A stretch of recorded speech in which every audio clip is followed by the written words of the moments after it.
Columbia Basin comes Callahan Gravel. You'll love Callahan's rock-solid product. Multiple applications include driveways, roads, stackyards, and landscaping. A pothole's worst nightmare. Call Callahan Gravel at 346-2208 to get rocked. Get the good stuff. I'm Robbie Johnson. I'm 26 years old. I'm Valerie Johnson, and I'm 24 years old. And we are Napa customers. This is my 89 Ford Bronco. This is my 68 Ford Mustang. She's my baby, and I don't let him drive it. Nope, she doesn't. At Napa, we buy fluids, brakes, batteries, oil filters, wipers, brake lights. I buy it all at Napa. Let's show them the motorcycles. I don't think people are aware of the basics Napa carries for motorcycles. Spark plugs, fluids, batteries. Napa's the one. My name's Ron Robertson. I've been a Napa customer for about 40 years. Most of the things that I do are oil and air filter changes. Your engine's going to last a lot longer if you do the maintenance on it. This is my wife's 91 Cougar. This is our 98 Honda, 144,000 miles on it. This is our yard tractor. We've had it about 10, 12 years. I've always had good success with Napa products. They always have the parts that I need. Napa's the one. They got the good stuff. Napa, get the good stuff. Hard work, determination, team spirit.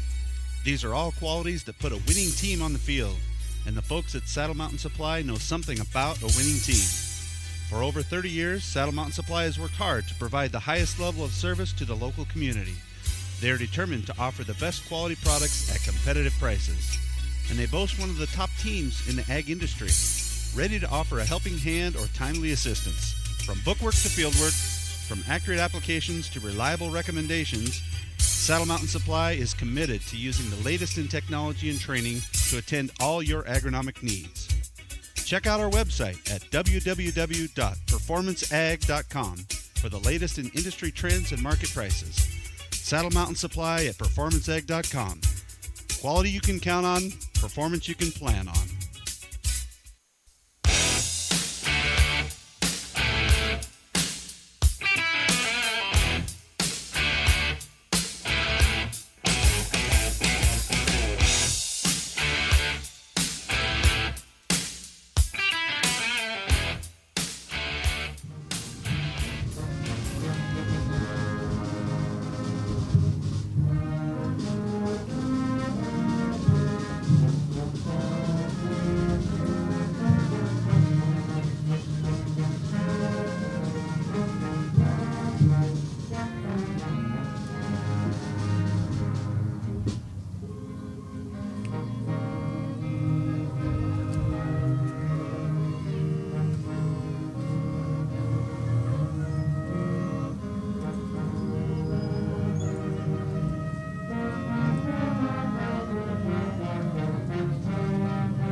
Well, we're here in Benton City to get the broadcast going. The Knights are, after having been in the comfortable confines of David Nielsen Memorial Field the last 2 weeks, Knights are on the road in Benton City to take on the KiBe Bears. With me tonight is a new voice, not only to the broadcast, but also to the community somewhat, Eric Bateman. Eric, glad to have you.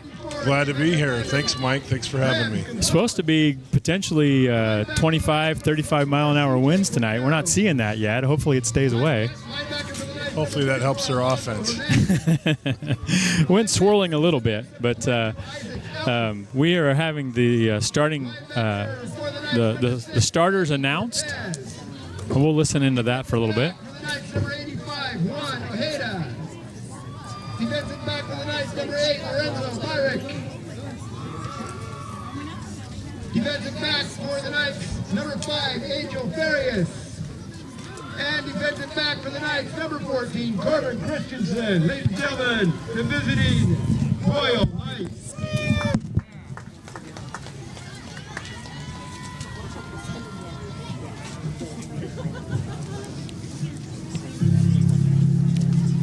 Oh, we're going to get some mood music for the Bears here. And now, ladies and gentlemen, the starters for your KiBe High School Bears. And no tackle number 79, Logan Davis. And defensive end number 17, Connor Baumgartner. Mike, if we were in Texas right now, there'd be a big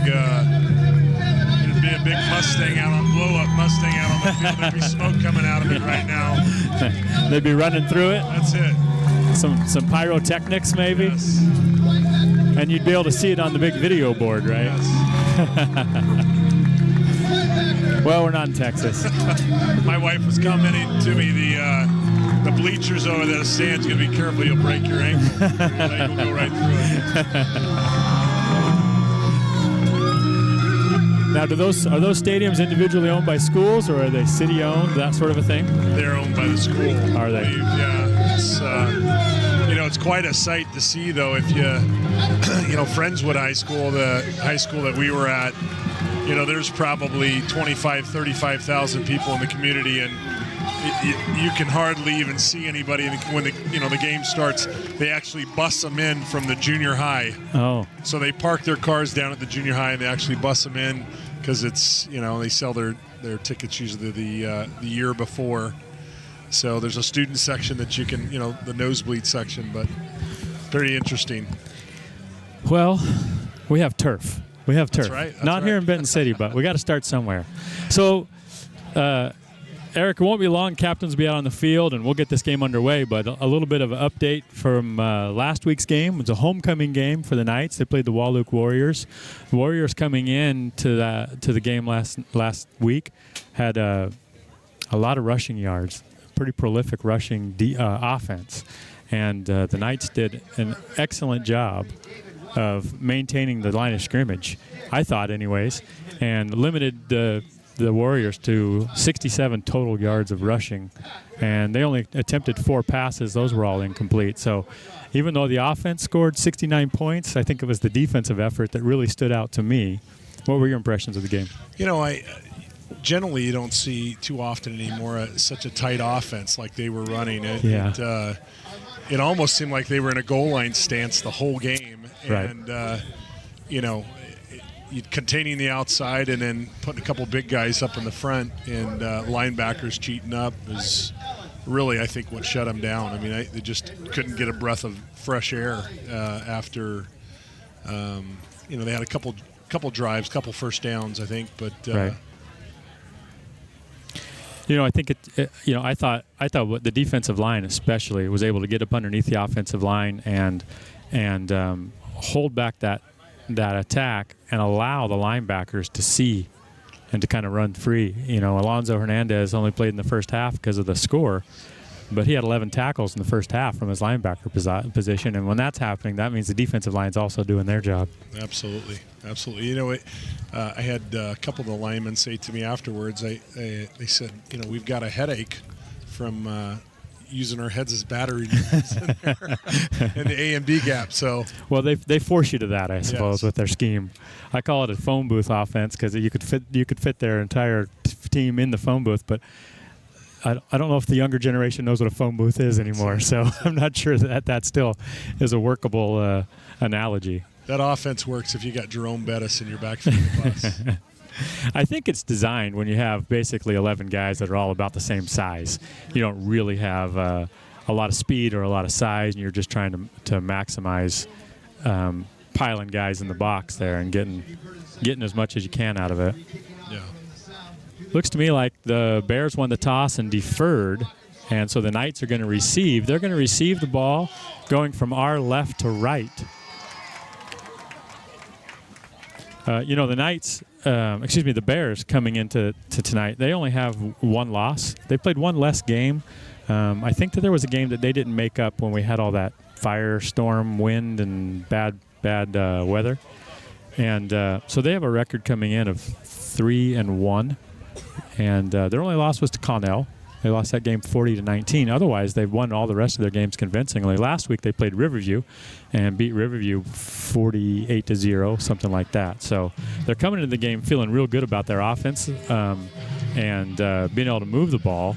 And they do like to pass the ball. They'll run a pretty wide-open offense. They'll run trips. They'll run doubles with just a single running back in the backfield most of the time. Quarterback will take off a little bit every now and then, but for the most part, they do want to throw the ball when they get the opportunities to. So we'll see what the Knights' defense. Well, we'll start with the Knights' offense, but eventually we'll get to the defense. Yeah. Seems like it'll be quite the opposite of last week as far as spreading out. Yeah, exactly. A totally different game planning defensively for the Knights this week versus last week.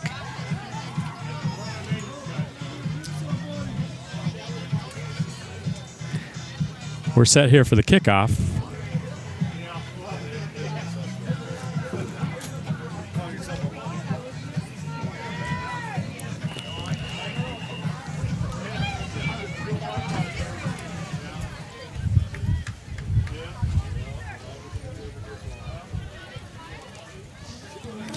And we're underway. The kick's going to go about to the 15-yard line on the left hash.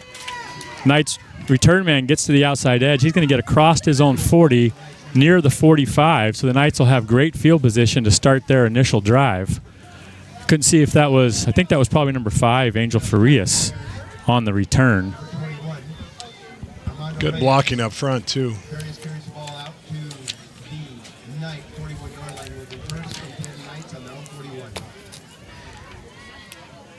The Knights do as good a job as anybody at this level of setting up a wall on kick and punt returns, and it's kind of fun to watch.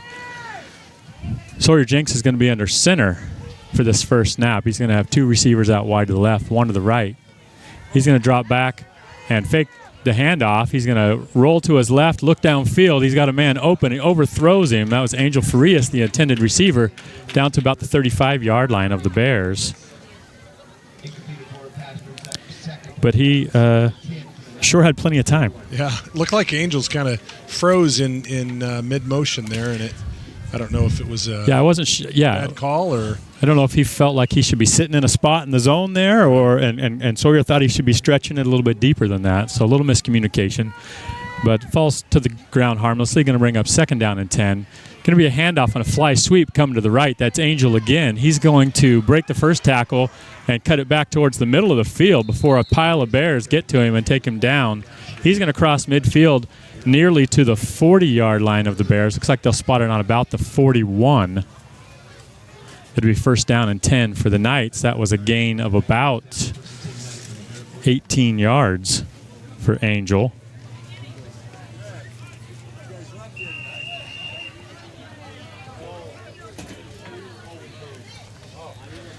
Jenks in shotgun. He's going to drop back and look to his left to Corbin. Corbin Christensen catches it on a screen pass. He comes up the middle first and gets to the outside edge, and he's got nothing but green space between him and the end zone. He's going to get to the end zone. That was a 41-yard touchdown on about a 10-yard pass. Great blocking by not only the offensive line, but the receivers out there also doing a great job, giving him plenty of space to work in. Excellent job by the line. If you notice that, Mike, I mean, one of the things that is indicative of good screen is, good separation where the defensive linemen come all the way through and think that they've got a clean shot on the quarterback. And, that was interesting because it wasn't one of those kind of delayed drops. He did a traditional deep drop, but the line did a great job, letting the right guys through and getting downfield. Extra point's good. Extra point is no good. No good, but after just 41 seconds of game time, the Knights have jumped out to a 6-0 lead. You're listening to Royal Knights Football at royalknightsfootball.com.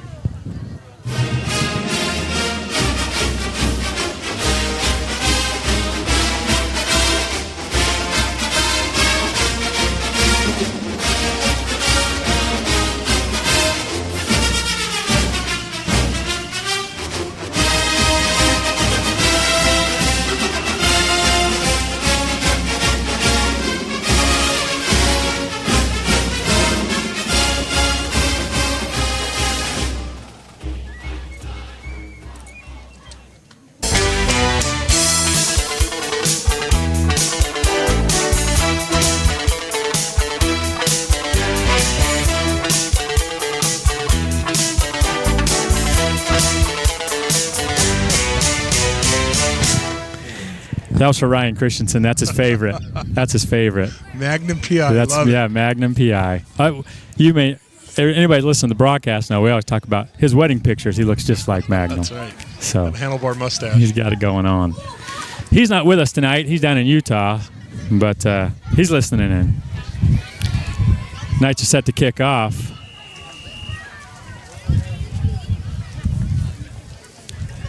It's going to be a deep kick with the wind. It's going to be all the way down to about the 5-yard line. It looks like it's going to be number 9, Risen, with the return. He makes the first 2 guys miss, but he's eventually knocked out of bounds. It's going to be on about the 25-yard line.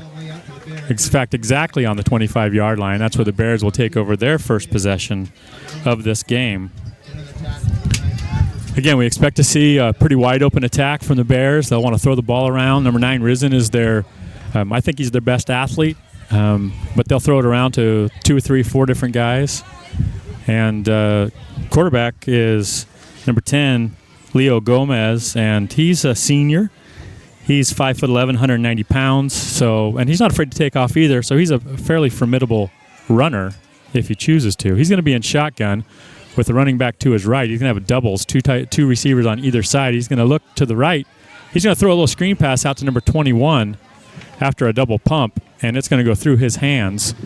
Ruled incomplete, but looked like it could have been almost got clobbered there on the left side. Yeah, so incomplete pass. Going to bring up 2nd down and 10. That was one of those ones where it was probably obvious from down there, but looked like it could have been a backwards pass. Ruled incomplete. Same formation, 2 receivers to the right, to the left, doubles formation. They're going to give a handoff to the running back, number 21. He's going to be met at the line of scrimmage. Maybe not quite get back to the line of scrimmage. Nice tackle by the defensive end there. See, who was that getting up off the bottom of that pile? I know 54 had a piece of him. 54 is Rams Gonzalez. It looks like also number 8, Lorenzo Myrick, involved in that tackle as well. It's going to be a loss of about a half of a yard. Going to bring up 3rd down and nearly 11 for the Bears. They're going to have trips to the left, 1 receiver to the right. Gomez is going to roll to his left. He comes back to the right, tries to throw downfield. It's going to be intercepted by Alonzo Hernandez. Beautiful read from the linebacker position. Kept scraping to the outside, stepped in front of the receiver. I'm sure Gomez thought he had a wide open guy, but didn't see Hernandez coming scraping to the outside there in a hurry. He's able to reach out and grab that ball for an interception and turnover to the Knights. So the Knights will have even better field position for this second drive. They're going to have the ball on the 20, looks like about the 27-yard line of the Bears. Yeah, that was a nice read, Mike. He's been doing it for, he's been a starter since a freshman. So Jinx is going to be in shotgun. He's going to hand it off to Hernandez this time. He's going to get off left tackle. He's going to get through the first wave. The linebackers eventually bring him down. But he's going to pick up a few yards. We'll see where they spot it. It's about like 8 to 10 yards there.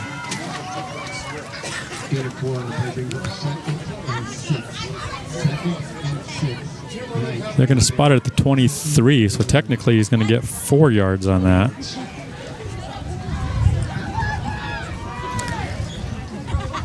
Jinx in shotgun again for the 2nd down snap.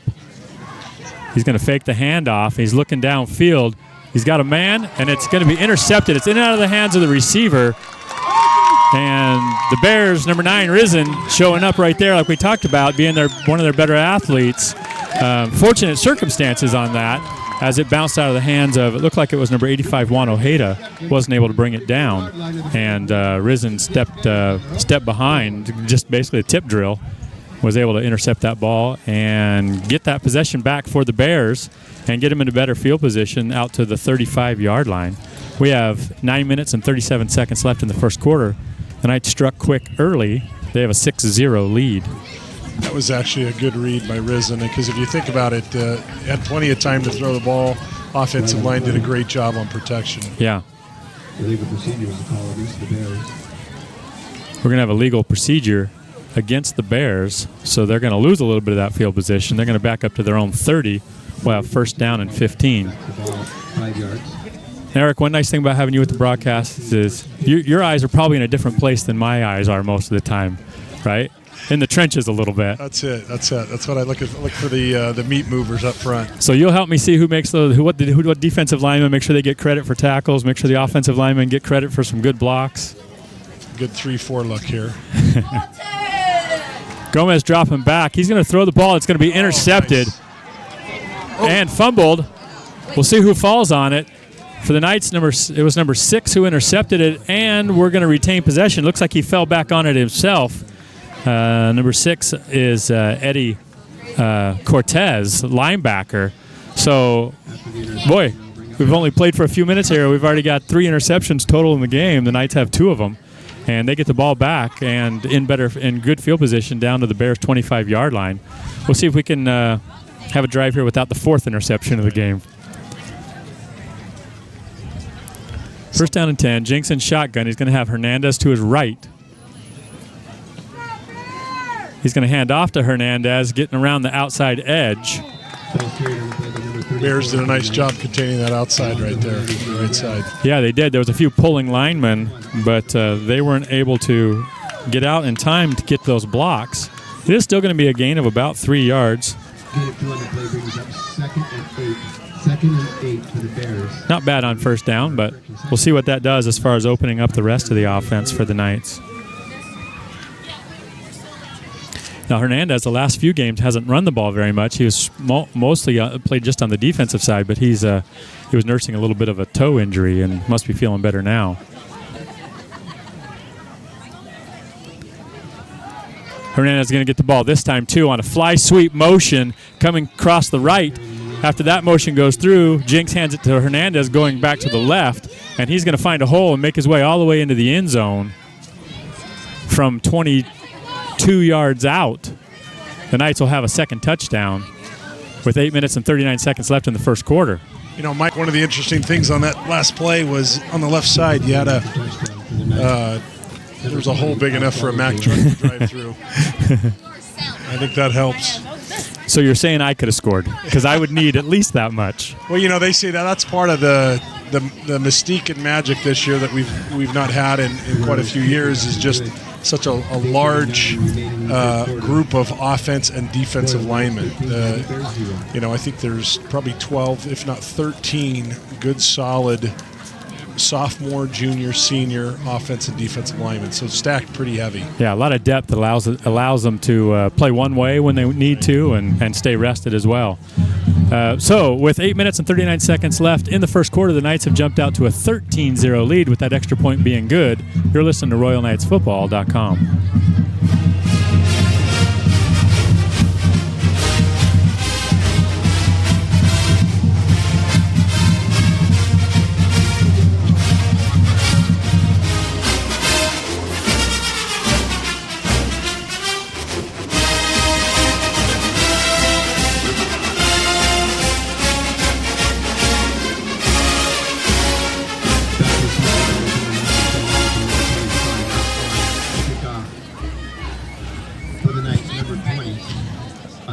Mike, I think it'd only be fair to play a little tribute to the Cougars after last week's win to USC, huh?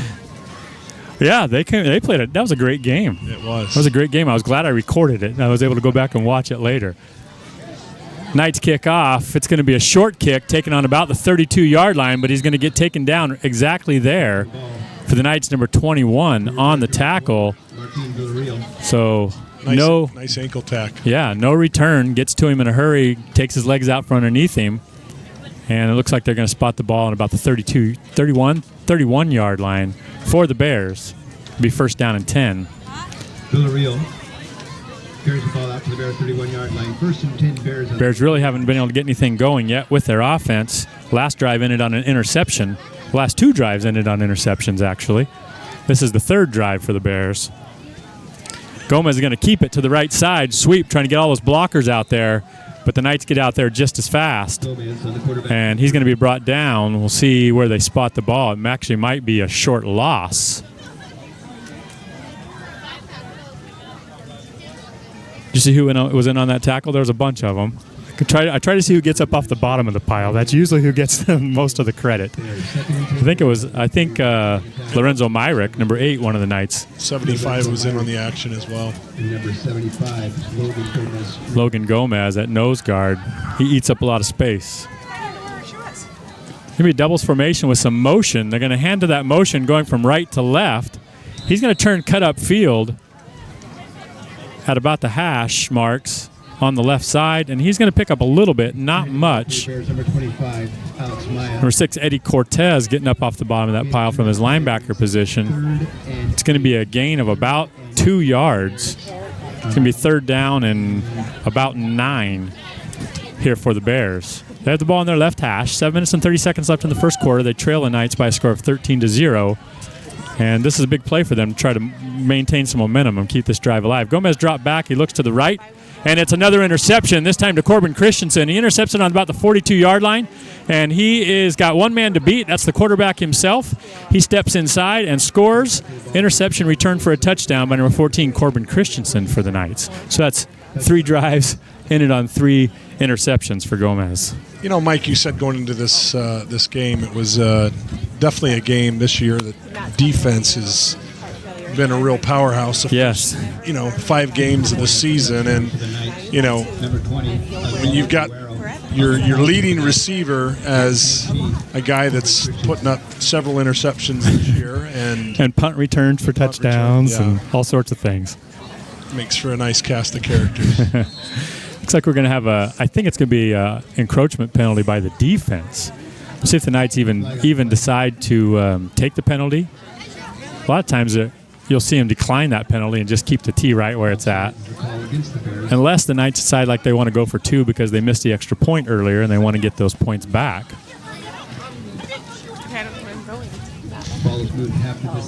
That's if Wiley's feeling lucky. Yeah, they are going to. They're going to take the penalty and move the tee forward about a yard. Guerrero set to kick the extra point.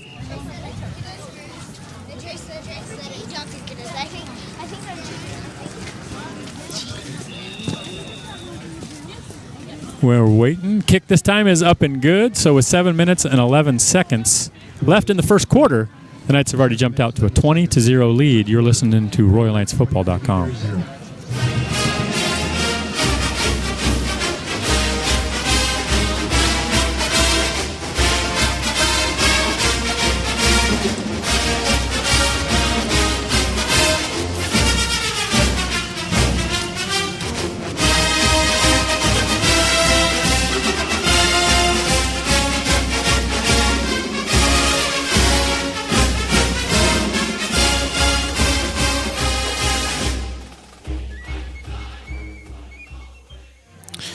So, Eric, when I wasn't sure who was going to help me tonight, Becky, my wife, she was ready to step in. I told her she was going to be the color commentator. You know what she started doing? When she heard that she was going to be the color commentator, she started looking up their school colors, trying to decide if that was blue, if it was sky blue, is it royal blue, what kind of blue is it? She would have been a much better color commentator than I am, for sure. Wow.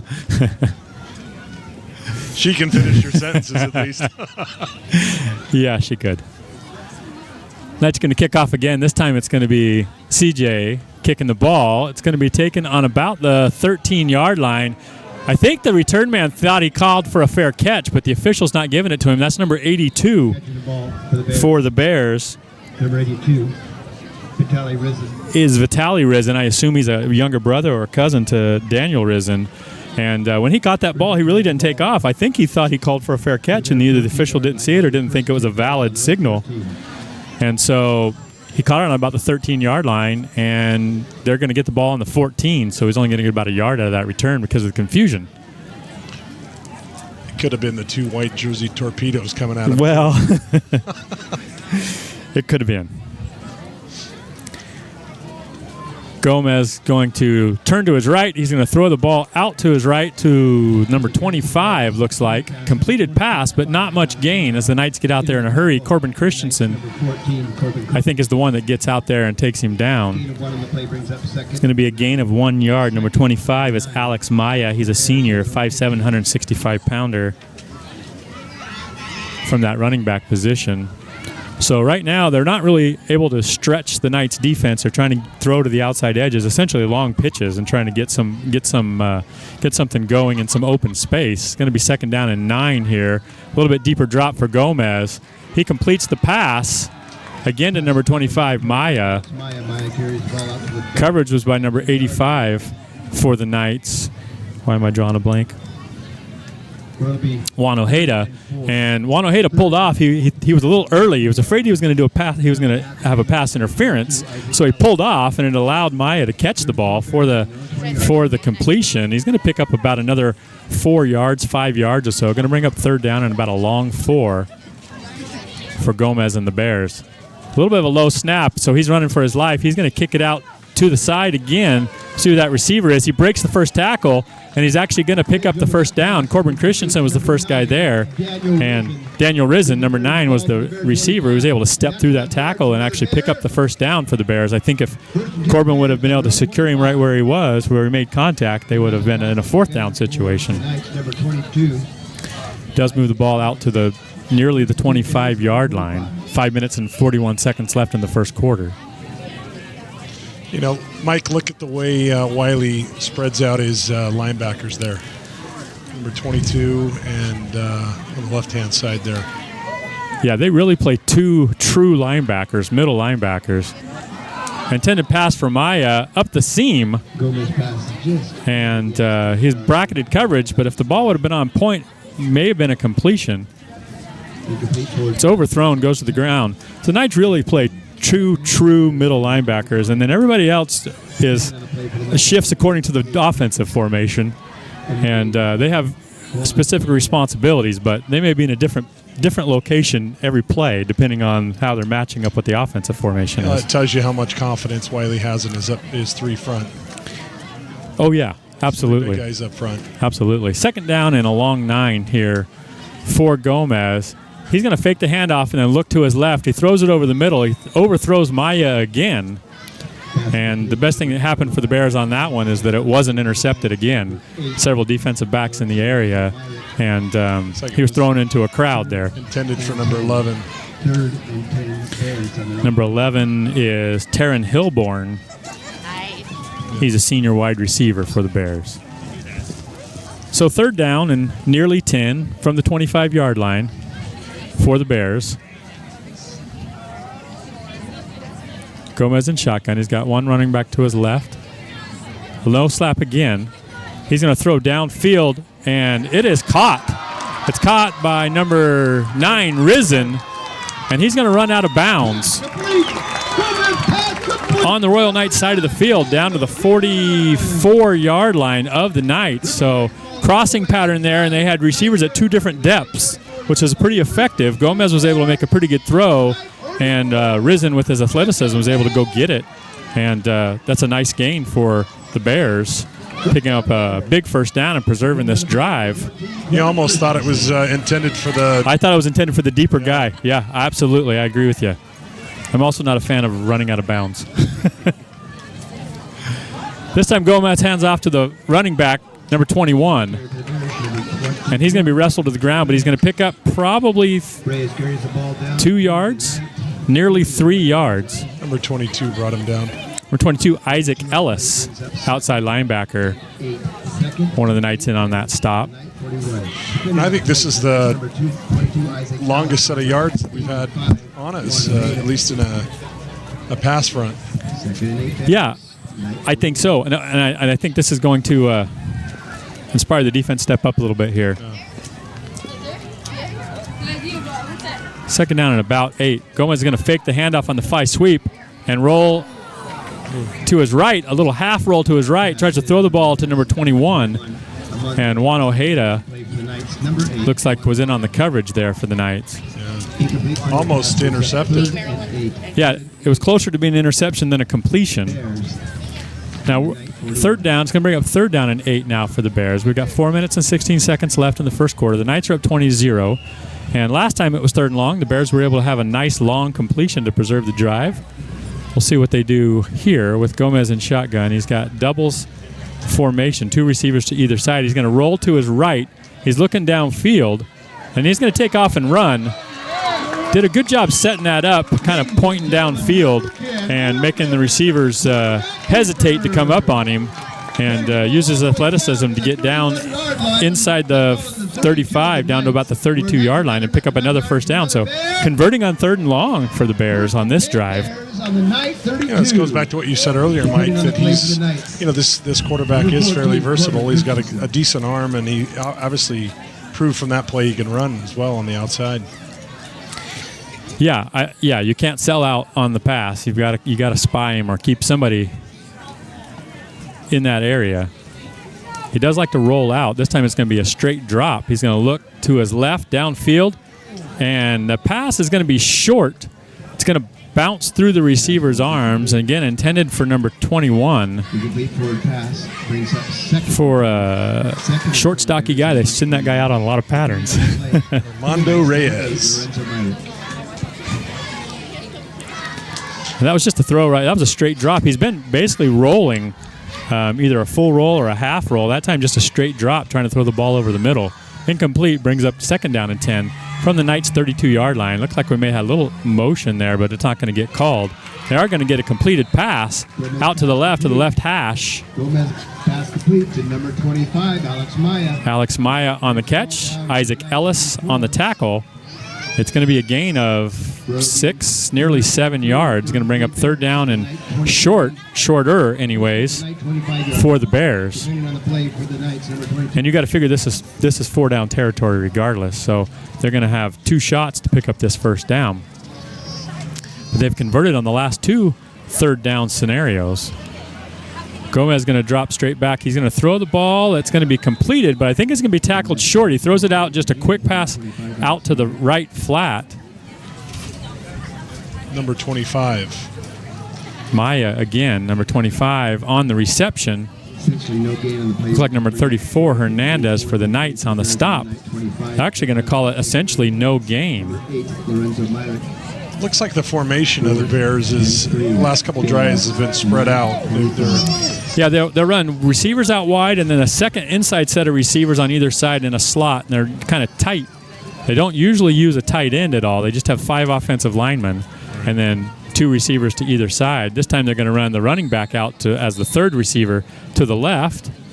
And that took a little while to figure out what was going on. So to preserve the drive and preserve the clock, the Bears coaching staff's going to call a timeout. While they're taking a timeout, we'll take a timeout too. You're listening to RoyalKnightsFootball.com. At Napa Auto Parts, we know that trucks are as varied as their owners. From small imports and full-size pickups to vans large and small, even bigger rigs. If you own a truck, Napa has more of what you need than anybody. So no matter what truck you drive, we've got the part or accessory for you. Well, almost every truck. At Napa Auto Parts, you'll find the largest selection of different parts and accessories available anywhere, and the most knowledgeable people in the business. Great products, great prices, and great people. That's Napa. From the most trusted name in the Columbia Basin comes Callahan Gravel. You'll love Callahan's rock-solid product. Multiple applications include driveways, roads, stackyards, and landscaping. A pothole's worst nightmare. Call Callahan Gravel at 346-2208 to get rocked.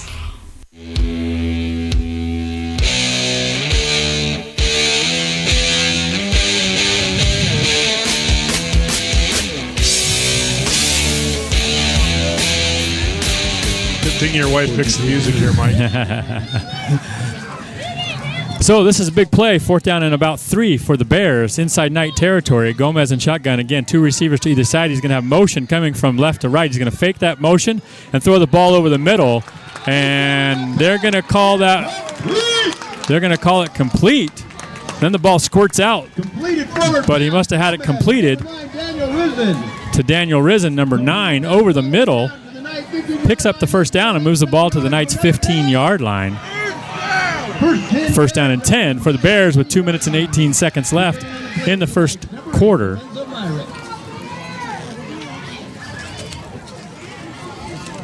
Trips formation to the left, 2 receivers to the right. Gomez in empty backfield in shotgun formation. He's going to have motion coming from right to left. They're going to hand to that motion, and he's going to get swallowed up, tackled probably for a loss. And it was 25 Maya, the ball carrier. It looked like number 22, Isaac Ellis for the Knights, had outside linebacker. He sure covers a lot of ground when he reads the play quickly and gets out there. And he does. He's quick. And nice assist by 75. What was that, Rayner? In the middle? No, 75 is Logan Gomez. Logan. He's a load, 5'11", 265, and a low center of gravity. It's going to be second down now. Second down and 10. There was no gain on that. Another low snap. Gomez is flushed out of the pocket. He's running for his life. He's going to fling the ball towards number 21, the running back. And I think that they're going to call – no, they're going to call that a fumble, and they're going to give the ball to the Knights. So as Gomez was running out to his right, there was pressure coming from the backside, and he tried to fling it towards – I think he tried to fling it towards number 21. The officials ruled that it was a fumble and that he actually didn't have an arm coming forward in order to get credit for that incomplete pass. That being the case, that's a turnover for the Knights. So, again, every turnover so far for the Bears has ended – every possession for the Bears has ended in a turnover. Probably had something to do with 2 guys on him going down. Yeah. So, Jinx is going to be in shotgun. Again, running back to his left. He's going to hand off to that running back who makes the first few guys miss. He gets up to the sideline. He's got some receivers out there doing some great blocking, and he's eventually going to get run out of bounds. It's at about the 40. Number 34, Alonzo Hernandez.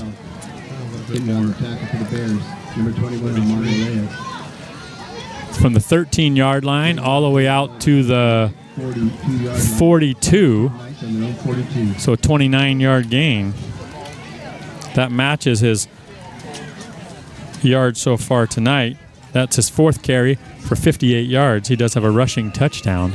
Knights are going to have the ball on their own 43-yard line after that big gain. Jinx in shotgun. He's going to fake the handoff this time and roll to his right. He's looking downfield. He wants to throw on to the backside, but he's going to get taken down. There's going to be a sack. Number 77 and number 17 take him down. There's also a penalty marker thrown at or near the line of scrimmage. I would expect, that we're going to preliminary call that's going to be a holding against the Knights. So you got to figure they're going to decline that penalty and take the results of the play because it's about the same distance back, plus they burned the down, right? It looked like Sawyer held onto the ball just a little too long. He was on obviously his blind side because he was turned to our sideline, obviously trying to throw it, and he got hit from behind. So it's part of the what are we doing? Oh, they're still trying to decide what they're doing. So part of the blessing and the curse of having so much time so often in the pocket is that you get used to having maybe a longer clock in your head. And when that breaks down, you've still got a long clock in your head, and you're not getting rid of the ball in a timely manner. Well, that's one of the biggest things I think that's different with Sawyer is a true pocket quarterback. Right. He, unlike his brother's more of a scrambler, obviously strong arm, but pocket quarterbacks, that's synonymous with a pocket quarterback, is hanging on the ball too long. It's going to be a loss of 8 yards on that play. Sawyer can move around in the pocket, but he's not necessarily the guy that's going to take off and pick up the 30 yards or whatever. But he's done pretty well so far this year with 20 touchdown passes in just 5 games. So there's movement on the near side of the line here, and looked to me like the Bears jumped first, and then the Knights reacted. I think the officials are going to come together. The 2 side judges are going to come together and make a determination. They're going to call a illegal procedure against the Knights. It's always a tough call. I bet you hated that call. It just it takes a good quarterback just to settle the line down, or a good center to say, hey, look, guys, we've got 20 points on the board. Let's settle down and regroup here. Yeah. Especially a right tackle. They want to get an early start anyways. They've got the responsibility of protecting the backside of quarterback, the quarterback from getting sacked like that, or anybody come from the outside edge. So when somebody moves up front, you tendency to fall back in your stance at the very least. It's going to be second down and long for the Knights. They are going to hand off to Hernandez. He's got good blocking up front, and he gets to the linebacker level. Eventually going to be brought down. Number 9, Risen, and looks like number 25, Maya, bring him down. He's going to pick up about 10 yards, but it's still going to be third down and long. Yeah, just shy of the 40. On the 39-yard line. Third down, Knights on their own 39. Third down and about 12. Knights got to get cross midfield down inside about the 47 of the Bears in order to get a first down. I wouldn't be surprised if the Knights if they don't pick all of it up, at least if they pick up a big chunk, that they might not go for it on fourth down. Absolutely. But we're going to come to the end of the first quarter, and the Knights have a 20-0 lead. We'll take a quick break. We'll be right back with you. You're listening to Royal Knights. Hard work, determination, team spirit. These are all qualities that put a winning team on the field, and the folks at Saddle Mountain Supply know something about a winning team. For over 30 years, Saddle Mountain Supply has worked hard to provide the highest level of service to the local community. They are determined to offer the best quality products at competitive prices. And they boast one of the top teams in the ag industry, ready to offer a helping hand or timely assistance. From bookwork to fieldwork, from accurate applications to reliable recommendations, Saddle Mountain Supply is committed to using the latest in technology and training to attend all your agronomic needs. Check out our website at www.performanceag.com for the latest in industry trends and market prices. Saddle Mountain Supply at performanceag.com. Quality you can count on, performance you can plan on.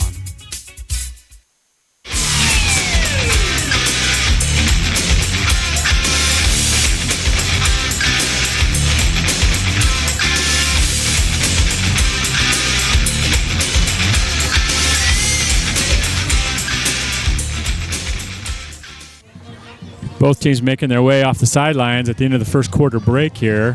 Obviously, they've switched sides, so the Knights will now be going from our right to left. The wind looks like it's starting to pick up a little bit, but it looks like it's a bit of a cross breeze here. Jinx is going to be in shotgun, running back to his left. Trips formation to the left. He's going to look to that left side. Good coverage initially, but then the Knights have a wide open man downfield. He's going to catch the ball on about the 25-yard line. That's Angel Farias.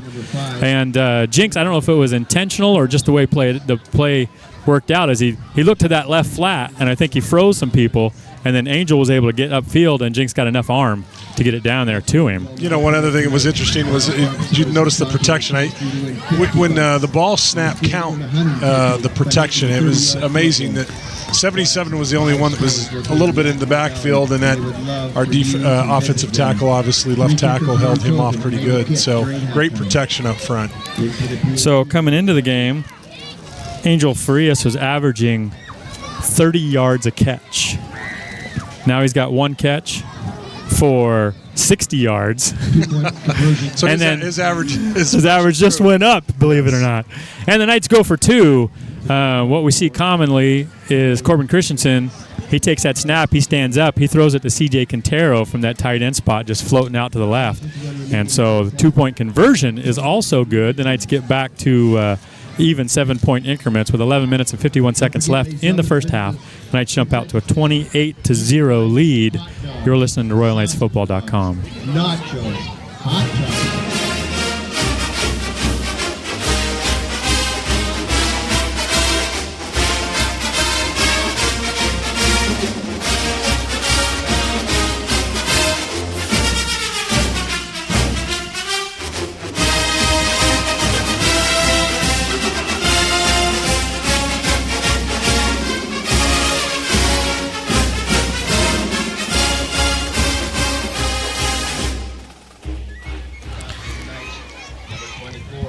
So, yeah, WSU Cougars, they had that big win, and then now they play Oregon this week. So it's another, Oregon's not at the same level USC, but it's going to be another competitive game for them.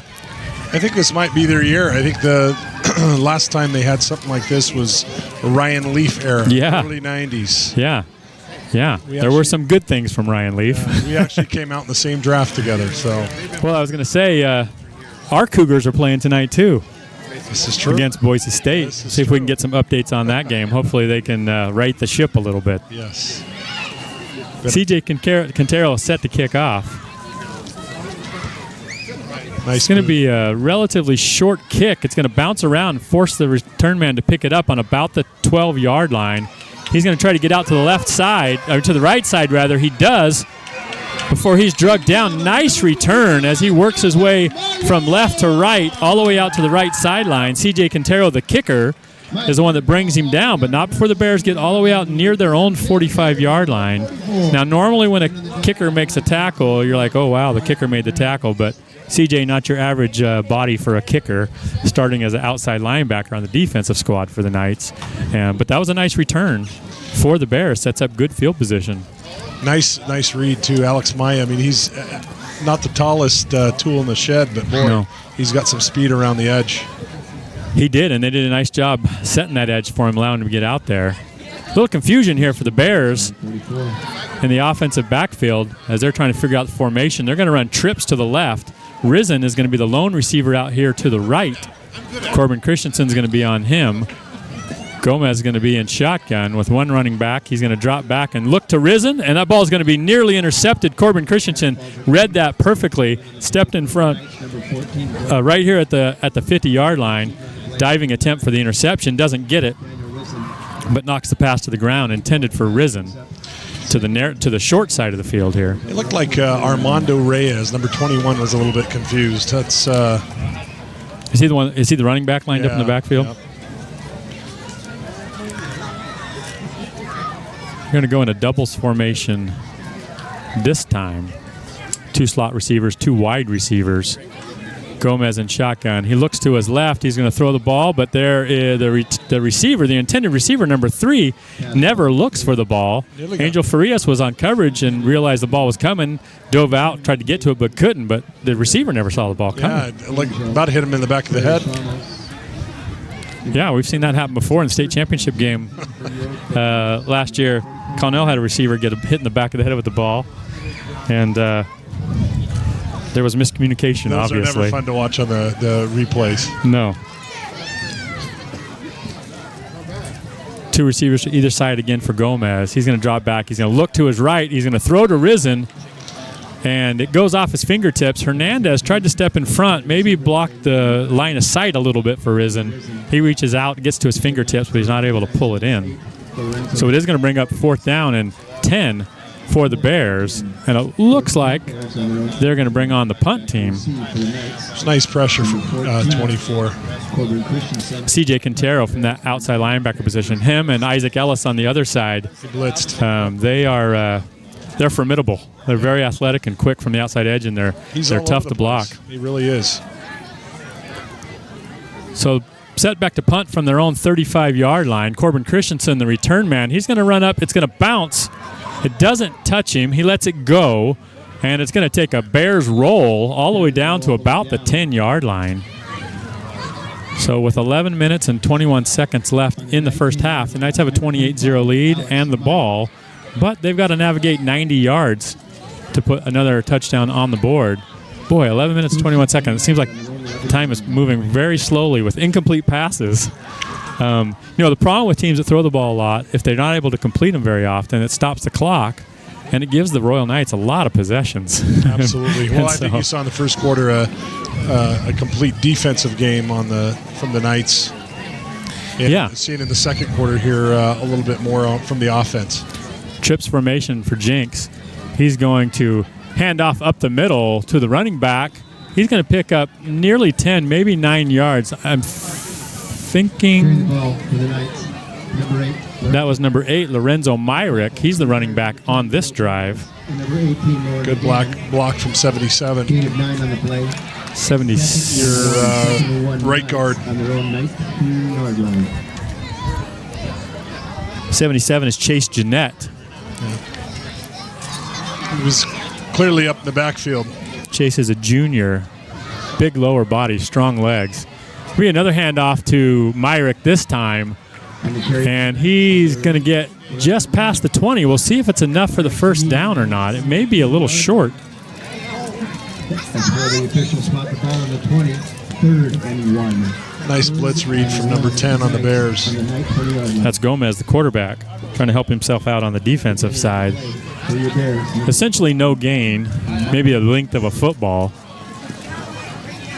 Jinx is going to be under center. He's got 2 receivers to either side, but he's going to hand off. This time it's Hernandez in the backfield, and he's going to barrel forward, and he's going to pick up more than the yard they needed. He's going to pick up about 4. That's his 6th carry. He's got 72 yards. Nice block by Rayner, 79 up front. He led them 5 yards up the field.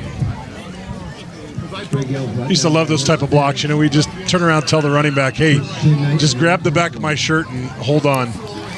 Yeah, and, you know, our running backs tend to do a good job of being patient. Sometimes you have to be patient, let those blocks set up. This is another give to Hernandez. He gets to the outside edge, but has to dance a little bit to avoid some tackle attempts. He cuts it back up inside. He's not going to get much. We'll see where they spot the ball.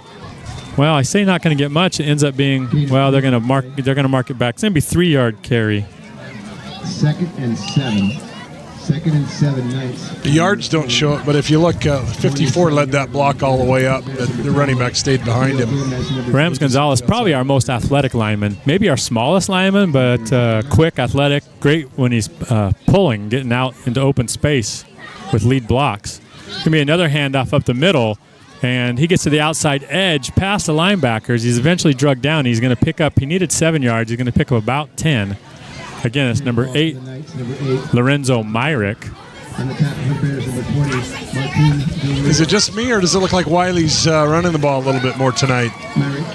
Well, I think so, and I think part of the reason, you know, when I watch some film on the Bears this week, they primarily have a 3-man front, and not everybody can get away with that. You got to have really good linebackers, and you got to have those 3 guys got to really eat up some space.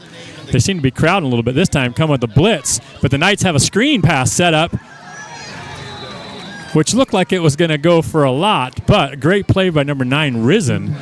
Gets to Lorenzo Myrick and brings him down. He had 3 big bodies out in front of him to lead the way, but Risen slid back underneath there. Also a nice assist from 21. Armando Reyes had a nice assist on that as well. It's going to be, well, they haven't spotted it. The officials are talking to each other. I didn't see a flag down. But so I'm not sure what they're discussing. White Hat's talking to a couple of his fellow officials there. He's asking him, should we go to Taco Bell? Yeah, you know, I was just going to say, yeah, what are we doing after the game? This is important. I get my youngest son. He plays baseball, and he's a pitcher, and I always ask him, "Hey, what do you talk about when out that there?" catcher comes out there, what's he talking to you about? He asked me if we're going to McDonald's Burger King after the game. It's important, you know. Some of them have playlands, and other ones don't. It's going to be a penalty against the Bears. I still haven't figured out what the call is. I think it's going to be where have they spotted the ball? They haven't yet. Looked like he came back 4 yards. It's a personal foul penalty. It's going to be 15 yards. So that's a big penalty. After a no-gain play, the penalty gives the Knights 15 yards and moves the ball across midfield down to the Bears' 49-yard line. Bears certainly didn't need to give the Knights any help. That's coach will pull his hair out over things like that for sure. Jinx is going to be in shotgun. He's got 2 receivers out wide right. Myrick in the backfield. He's going to fake the handoff to Myrick. Look downfield. He's got a man. That's number 24, CJ Quintero. Going to pick up about 4 yards likely before he's wrestled down. Is that number 9 Risen again? Yeah, it is. He's right on him. He's a great athlete. 4 in the play. 2nd and 6 Knights on the road on the Bear 46-yard. You know, Mike, somebody said the other day that this offense and defensive line on the average are about 250 pounds. I'm looking at this roster from the Bears, and I'm struggling. How do they to measure see up? One guy that's 245 pounds. Yeah. Oswaldo Moreno is the only guy. Handoff again to Myrick. And it looks like he gets past the linebackers. Looks like he's about to bust loose and get all the way downfield before he's brought down. Is that number 21? 21 Reyes reaches out and brings him down, but not before he picks up about 14 yards on that carry. So Lorenzo Myrick starting to get some carries and starting to get some yards. That's 4 carries for, what do we say? He got 14 on that one, so it's 33 yards on 4 carries. Moves the ball down to the 30-yard line of the Bears. 7 minutes and 41 seconds left in the first half. Jinx again in shotgun, running back to his right. He's going to drop back. Look, maybe he was setting up a screen, but instead he's going to look downfield. He's got number 5, Angel Farias, and there's going to be a pass interference call. Number 3 for the Bears was in coverage, and the officials are going to discuss it. It looked like he got tripped up there. It looked to me like they just ran up each other's legs. I'm not sure. Well, of course, I'm not 3 yards from where the play happened, but from here it looked like maybe a little incidental, to be honest with you. As the defender was in pretty good location. Actually, they're going to pick up the penalty. They're going to wave it off. So, yeah, I don't think that's a bad decision, although it doesn't help the Knights. I'm not sure it's a bad decision. I think Farias and the defensive back, they just kind of got tangled up, and Farias actually kind of ran up the backside of the defender. So, incomplete pass for Jinx. He's completed 4 out of 6 so far tonight. 2nd down and 10. Bunch formation to the right. Jinx rolls to the right, looks downfield. He's going to throw deep, and he's got a man. And the ball looks like he caught it, but it pops out as he's about to hit the ground. That's Corbin Christensen. Would have been, if not a touchdown, down to about the 1 or 2 yard line, but he's not able to secure it all the way to the ground. So it's going to be another incomplete pass for the Knights. It's going to bring up 3rd down now and 10 for the Knights. They're on the Bears' 30-yard line. You look at tonight, Mike, just looking at the offense here, the Knights, and what's interesting to me is, as much as they've been running the ball, it sets up the pass really nice. It's just a matter of, receivers catching the ball and getting it on target. A couple near misses on some deep balls. This time they're going to fake the handoff again. Jinx is going to stay in the pocket, and he's going to throw an intended pass for Juan Ojeda, and again, that's going to be incomplete. Throws it up over the top. It was an out pattern, probably just about a 6 or 7 yard out. Ojeda would have had to catch the ball and turn upfield in order to pick up the first down, but it gets over the top of him and out of bounds. It's going to bring up 4th down and 10 for the Knights. But they're on the 30-yard line of the Bears, so they're going to go for it from here for sure. So not a great drive so far for Jinx. Let's see if he can make up for it on 4th down. I don't think Wiley believes in not going for it on 4th down. Everything I've seen. We usually don't punt enough to have a average for the punter. Jinx rolls out to his right. He does have a man this time. It's number 14, Corbin Christensen, and it's just past the marker. He's going to need a 10. He's going to pick up about 11, move it from the 30 down to the 19. So nice job for the Knights there. Corbin Christensen with his 2nd catch. That was nice. Nice job of Corbin staying in bounds too. He was right on the edge there, dragging his feet. He does a good job of kind of tight roping that sideline. And a couple times he's been able to, throughout his career, been able to keep his balance and then turn upfield even on that. But enough to pick up the first down. That was the main thing. Preserve the drive, and down to the 19-yard line. Jinx in shotgun again. Looks like he's going to hand off to the running back. That's Hernandez, I believe. Gets out to around left edge and is tripped up. I think he was trying to cut it up, but just didn't have a seam there to be able to go up in. You're talking about Corbin. I think out of this whole team, Corbin's got a great shot at going to the next level. I think so too. I don't know if it's a D1 situation or if he had a little bit more potato on his bones, I think he'd be there. Yeah. I at this point in his metabolism, I don't think he can put on weight. It's going to be a 4-yard pickup for Hernandez. 2nd down and 6 for the Knights. Jinx is going to be under center. Motion's going to come from the far right. It's going to be a fake pitch to the outside and a pass to the end zone to number 14, Corbin Christensen, coming across from the right side, across the middle, catches it underneath the left goalpost. for a touchdown, 15-yard touchdown. Mike, did you see how the defense bit on that fake there? I mean, everybody was rolling out to the left on the defensive side. Yeah, it worked out perfectly. That was nice.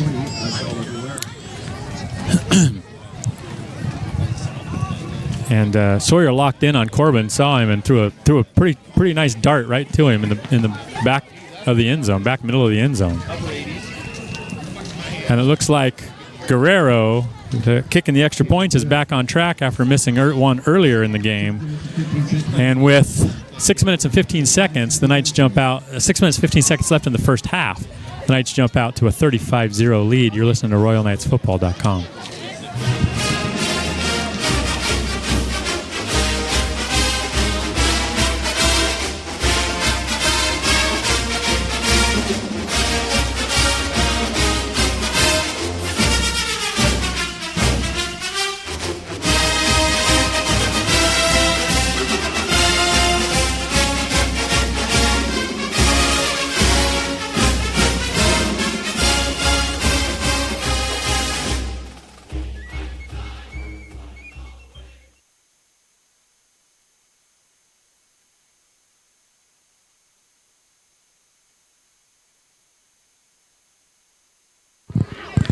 Two interceptions the Knights had, and a fumble recovery as well. So been 3 turnovers by the Bears.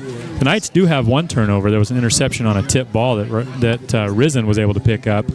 So both teams back out on the field for the kickoff. I notice that as the score gets more and more lopsided, the opposing team is slower and slower to get out on the kickoff return team. Finally making their way out to the field here as the Knights are set to kick off. It'll be number 24 for the Knights, C.J. Quintero, kicking. Again, 6 minutes and 15 seconds left in the first half. The Knights just stretched it to a 35-0 lead against the KiBe Bears.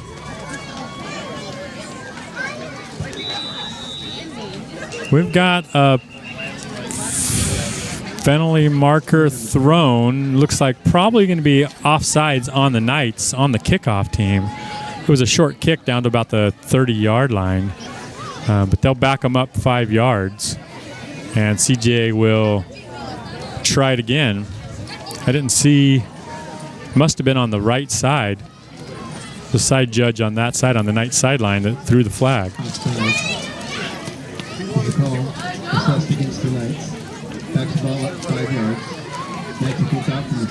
So we'll see if the Knights decide to do a little bit of a deeper kickoff here. The flag's not blowing now. The wind seems to have died down a little bit here.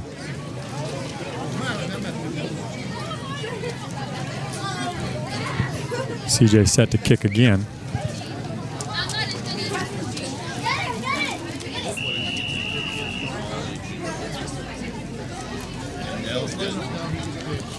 Same idea, kind of a short kick. It's going to go down to about the 30-yard line, but it's bobbled. The return man finally picks it up, avoids the first few tacklers actually pretty well, but then he's brought down for a gain of a return of about 7 yards. Caught it on the 30. I think he's going to get out to about the 37-yard line on that return.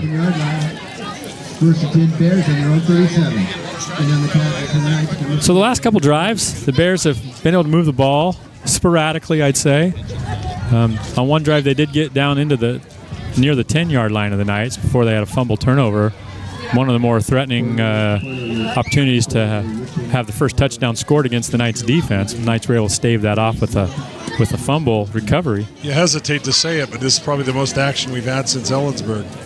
I think you're probably right.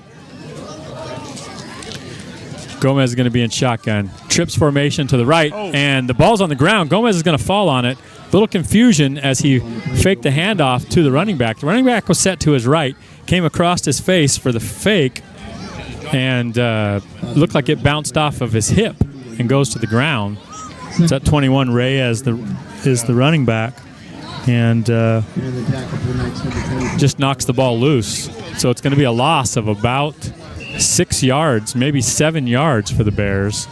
Moves the ball back to their own 31-yard line. Gomez got trips to the left this time. One receiver to the right. He's going to drop back looking to the left. Throws the ball complete Receiver catches it for not quite a first down, catches it kind of and goes immediately to a knee, so no yards after the catch. Looks like that's number 3 for the Bears.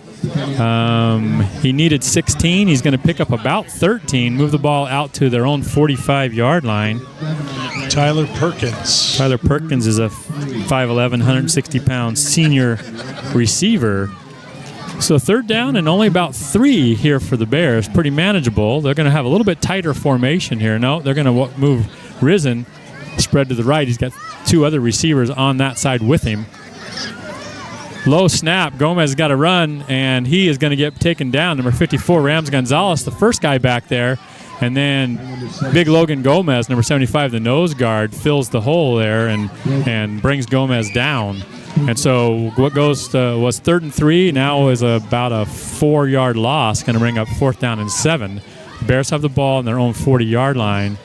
And looks like the punt team's coming out. You look at Logan on that, Mike. He good lateral speed, good quickness side to side. Yeah. The nice thing about him, when we talk about the size of some of the bodies we have and the depth, the number of bodies we have, normally he'd be slated to play both ways. In fact, was slated to be the starting center coming into spring camp, and enough guys stepped up that he's able to just play nose guard, not have to play offense unless they absolutely need him.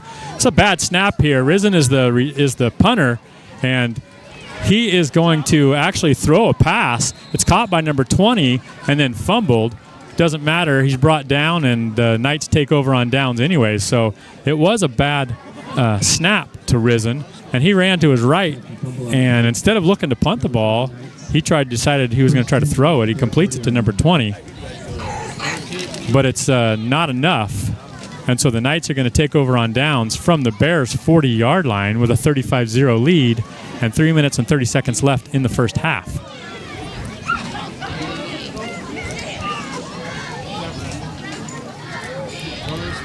Looks like Sawyer's back in the pocket. He's going to be in shotgun. Going to be motion coming from left to right. He's going to hand to that motion. Number 35 gets the ball, trying to get to the outside edge, but Risen comes up and wrestles him down, flings him backwards. I think his initial forward progress is going to take it back basically just to the line of scrimmage. 35 for the Knights is J.C. Cerrillo.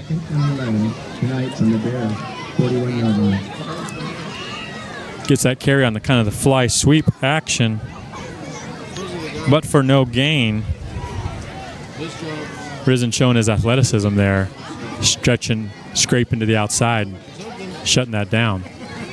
This time it's going to be a handoff to Hernandez with some crossing action in the backfield for the Knights. A little unusual play, not something you see a lot. I don't know if that was intentional or there was some confusion. There's going to be a short gain for the Knights. Looks like there's a bear down. We'll see where they spot the ball. That was number 34, Alonzo Hernandez, with his 9th carry of the game. He's going to pick up, we'll call it 2 yards. Looks like Alonzo got tied up a little bit on the cross pattern that was coming. Yeah, there was another offensive guy kind of crossed in front of him. It was kind of... Yeah, it's supposed to be, I think, a fake, but... The timing was off, yeah, for sure.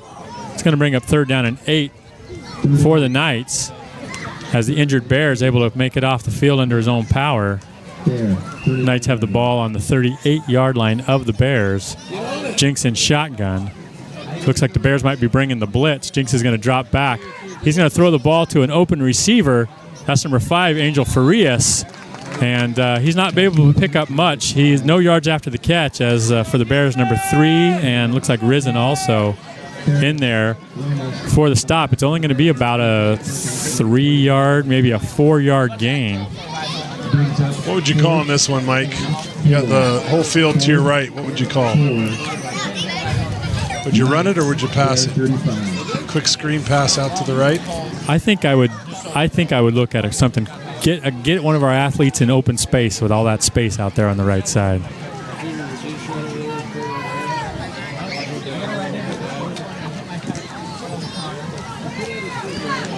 Jinx is going to break the pocket and have to run for it.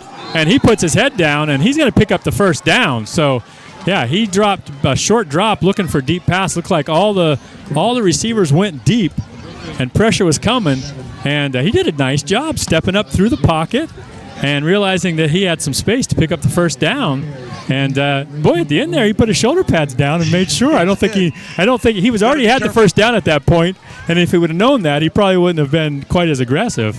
Going to be a handoff this time up the middle again to number 8, Alonzo Myrick.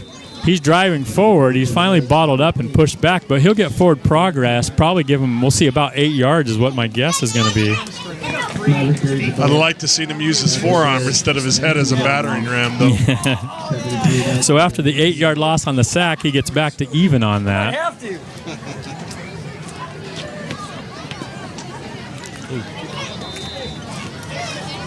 Incomplete pass out to the right side.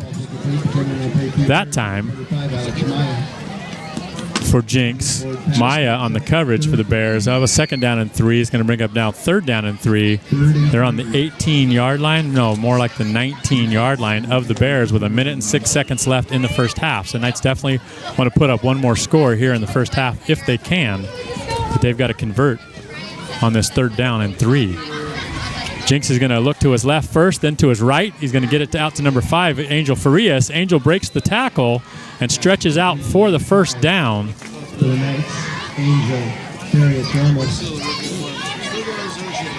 Ramos carries the ball out to their 14-yard line. Moves the ball from the 19 down to the 14, so he picks up 5 yards. Brings down his 30 yards per catch average a little bit. But it's going to be 1st down and 10 for the Knights from the 14 of the Bears. It's going to be a handoff to Myrick. And nice quarterback keep fake. Yeah. He's going to pick up. The Knights are going to call a 1st down because there's a running play, and he was tackled in bounds, and there's only 42 seconds left, so they want to preserve that clock. Myrick's going to get 6 yards on the carry. That's 6 carries for him for 46 yards. He came into the game averaging about 8 yards a carry. And he's right on track with that right now as well. You know, one thing I've noticed, Mike, just being here a short time, this season, is really that farm work ethic that these kids have. Growing up in Southern California and seeing kind of a spread offense and sure, and West Coast offense, pass offense, and I mean, the beautiful thing about this is we've got a quarterback that obviously can throw the ball. Mm-hmm. Sawyer can throw the ball. He can throw it long and hard, but what's amazing to me is I would put this Royal Knights team up against any 3-4A Texas team right now for toughness. Yeah, that's the thing that's amazing to me. It reminds me a little bit kind of a Pittsburgh offense. Sure. A tough Iron Curtain type offense. Just a solid run game, solid pass game. We'll see what the Knights have in store. 2nd and 4 now. 3 receivers out to the left. Jinx in shotgun.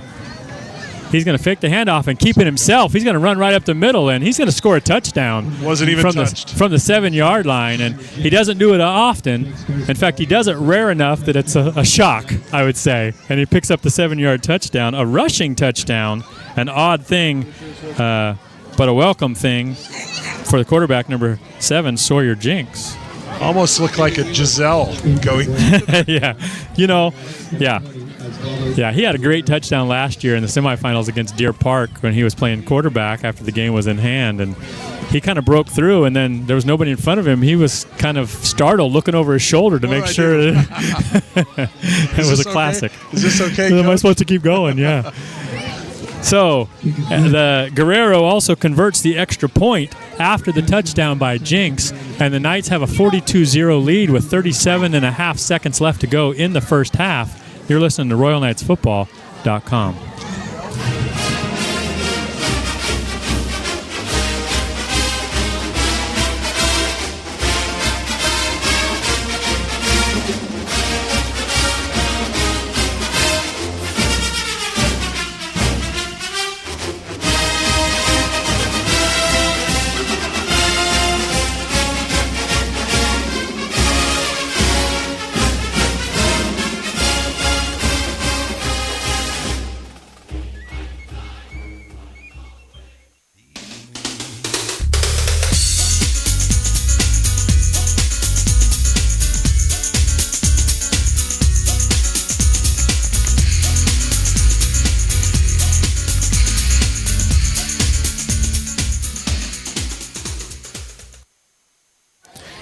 Well, there's not much time left on the clock for the Bears. 37 seconds left. Quintero set to kick off. Knights have scored 6 touchdowns here in this first half. Nice night for a football game. Look at that harvest moon up there. Yeah, moon. yeah, beautiful view. Quintero's going to kick another high short kick. It's going to be taken on about the 25-yard line. That's number 82 again, and he's not going to get much. He dances back and forth instead of getting upfield, and he's only going to get about 3 yards, maybe less, maybe only about 2 yards on that return. Looks like he's taken down by 12. And that number 12 is Guadarrama, Johnny Guadarrama, senior. Nice tackle. Makes a lot of plays on special teams. He's one of those guys that doesn't quite see the field as much as he'd like to from the line of scrimmage, but on the special team side of things, he's an impact player for sure. 30 seconds left in the first half. We'll see if the Bears try to make something of it here from their own 27-yard line. They're in shotgun, so it looks like they're going to try to maybe stretch the Knights' defense a little bit and pick up some yards. Gomez drops back. He makes a throw to Risen, and then it's a pitch back. And a little bit of a trick play to number 25, Maya, as he gets up the right sideline. Brought down by number 8, Lorenzo Myrick. But they get all the way inside the Knights' territory down to the 40-yard line. So a well-conceived play. Risen catches the ball, kind of going across the middle from right to left, pitches it to Maya coming back across the grain out to the outside edge along the Bears sidelines, and finally chased down and brought down by Lorenzo Myrick. Otherwise, Mike, Maya would have been all the way. Do you think that was planned, Mike? Yes, I think it was planned. I think they've been working on it. Do you? Yeah, they've been working on it. That's the only play they worked on all week. It looked well choreographed. It was good. You got to give them credit for that. 20 seconds left, and they have the ball down to the 40-yard line of the Knights. But it's going to be a fumbled snap, and Gomez isn't going to get much out of it. 34 Hernandez is going to bring him down, and it's going to force the Bears to use a timeout as he gets back to the line of scrimmage. They have been plagued by low shotgun snaps. We've mentioned it 4 or 5 times, some lower snaps, and you would think that even if he catches it clean, that really does throw timing off, throws it off a ton. You know, for an offense, that's kind of the heartbeat. You talk about the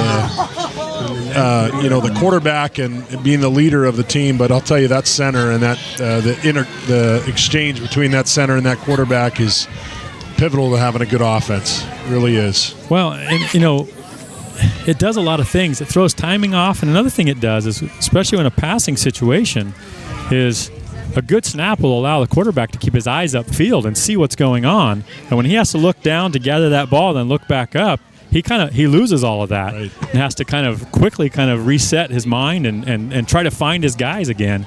And so it's a lot more of an issue than it might appear at face value, those low snaps. After the timeout, the Bears at the line of scrimmage again. 2nd down and 10. Another lower snap. Gomez gets it. He's going to throw the ball deep, and it was intended for 25 Maya. Alonzo Hernandez, the linebacker, drops back into coverage, makes a play at the ball, but it goes through his hands as well. Goes to the turf, rolls all the way into the end zone. 10.9 seconds left. 3rd down and 10 for the Bears from the Knights' 40-yard line. Where are you? Gomez had decent time there. But not a great pass. He's going to have 2 receivers to the right, 2 to the left. Risen's going to be the one out here to the far right. Corbin Christensen will be on him. Another low snap. And flushed out of the pocket, he's going to throw the ball. Nice. Try to get rid of it. Deflected by 51. Number 51 for the Knights tips that ball. That's Martel Flores. Tips the ball. And then it was looked like it could have been intercepted. There's 5.8 seconds left, so that you only used about 5 seconds or so. 4th down and 10. Bears have one more shot. They're going to have to get it into the end zone, so they've got 40 yards of ground to cover. Gomez is going to be in shotgun with Reyes to his left. Keep an eye on Risen. He's down here to the short side of the field. He's going to be bracket coverage. They're going to throw his way, and it's going to be almost intercepted. Corbin Christensen was the one back deep, comes up to try to make the interception, And Risen shows his athleticism there as he kind of breaks that up. There's bracketed coverage. Isaac Ellis had him on the underneath coverage. And the ball goes to the turf, incomplete. And we're going to go to the halftime break. So we'll take a little bit of break and let you just listen to some music. And we'll come out after that and talk about the first half, maybe some stats, that sort of a thing. If we're lucky, we might have a special guest, if he remembers, to come over, and we'll have a little bit of an interview. So we're going to take a break. And we'll be back with you soon. You've been listening to RoyalKnightsFootball.com.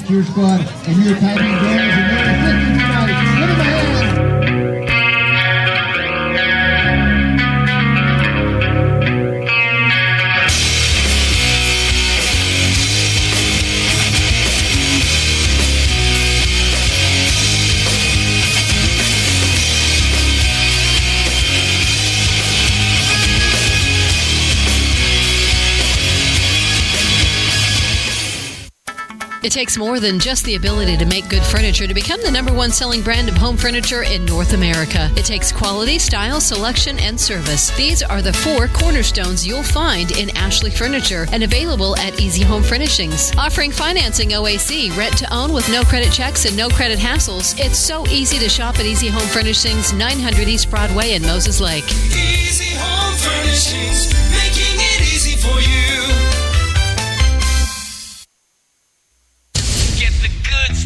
At Napa Auto Parts, we know you have a choice of where to go when it comes to get parts and accessories for your vehicle. We appreciate every time you choose Napa. More and more folks just like you are choosing Napa every day. And we like to think there are a couple of pretty good reasons for that, like Napa's quality parts, our national warranty program good at over 6,000 Napa stores, as well as thousands of Napa Auto Care centers. At Napa, you'll find quality, experienced people to help you find everything from which wiper blade or set of brakes is best for your vehicle to the best running board or shocks for your truck, SUV, or car. And when it comes to selection, we've got more different parts and accessories available than any other parts store, period. Go to Napa for quality parts, quality people, huge selection, and the best warranty in the business. Napa. Napa. Get the good stuff.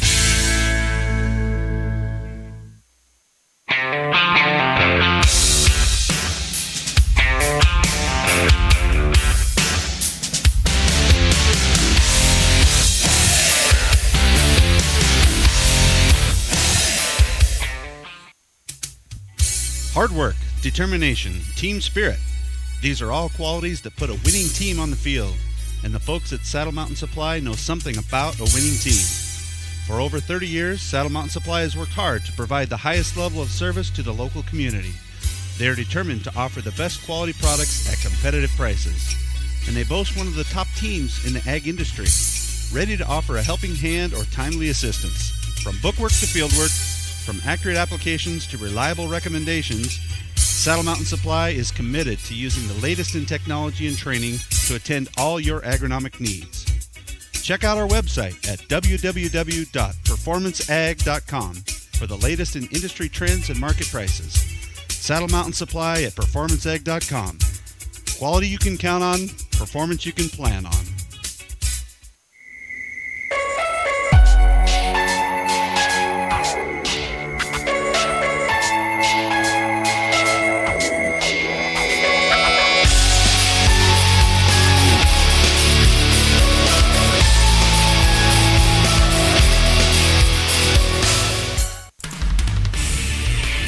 From the most trusted name in the Columbia Basin comes Callahan Gravel. You'll love Callahan's rock-solid product. Multiple applications include driveways, roads, stackyards, and landscaping. A pothole's worst nightmare. Call Callahan Gravel at 346-2208 to get rocked.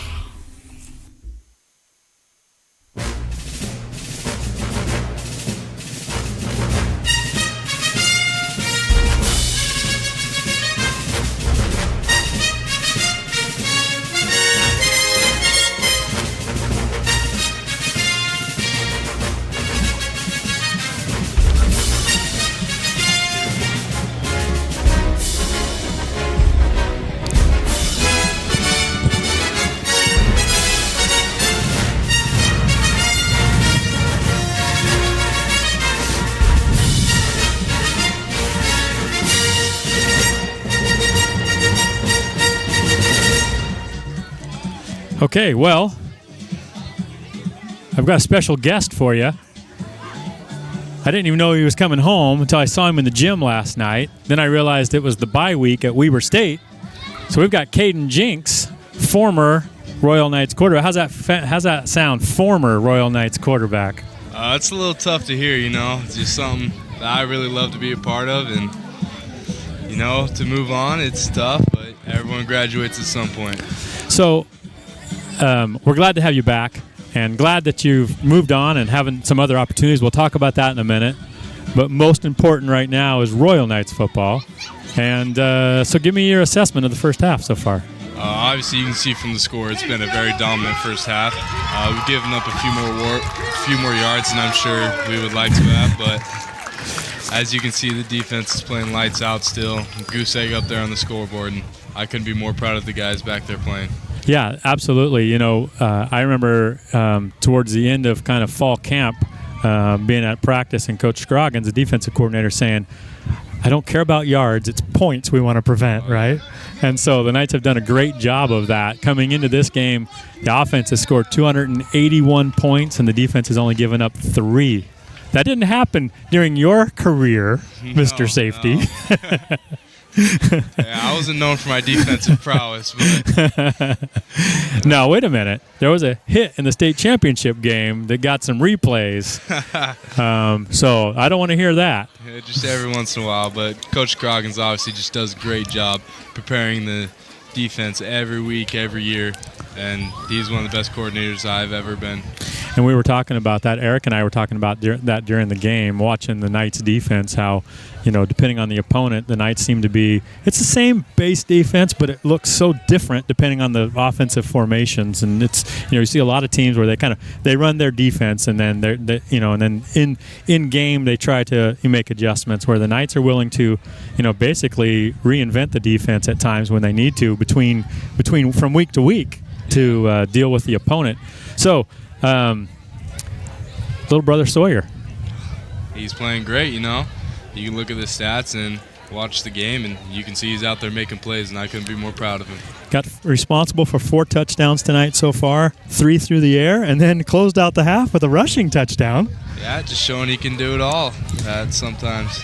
Yeah, I think his development has been great. I think from I think we all knew he had the potential to step in and do the job, but if you've been close to the program and watching, and I know before you left to go to college, I know you were out there a lot during practices and watching and that sort of thing, but to watch him from spring through summer camp and into the fall camp, his progress has been amazing. Wouldn't you agree? Unbelievable. That's just the biggest thing for young kids is development, and the more they work at it, the better they're going to be in the end, and that's what Sawyer's doing a great job of, and it's starting to show through now. It won't be long, and you'll be just known as Sawyer Jinks' brother. Right? Yeah, that'll be a good day. That'll be a good day. It means he made it. Okay, so now let's talk. We've got all that stuff out of the way. Let's talk a little bit about what you're doing right now. You're at Weber State. Yep. You're on the roster there. Tell me how that's going. It's going great. Right now they're going to have me redshirt this year. And so that's an official decision? Yeah, I'm just trying to make the best of it and get bigger, faster, stronger, and look to help the starting defense any way I can as a scout quarterback. I've been able to watch a few of those games. One was on Root Sports, and then your dad let me in on finding some obscure channel that plays a lot of the games through the what's it called? Pluto TV. Pluto TV. There you go. Watch. Yeah. Anybody that wants to watch Pluto TV, it's a free app you can download to your phone or tablet, and you can pick up the Weber State games. And so I've been able to watch a few of those. And, well, I've seen you on the sideline a few times. That's as much action as you're getting. And I didn't know, early in the season I talked to your dad, and he wasn't sure about the red shirt thing. And, so, it doesn't surprise. Cantwell, actually, the quarterback's played probably above expectation, I would say, to this point. He's a senior, though, right? Yeah, we were all really confident in him, and he's really come out and shown what he can do. He's having a great year, and he's a great guy.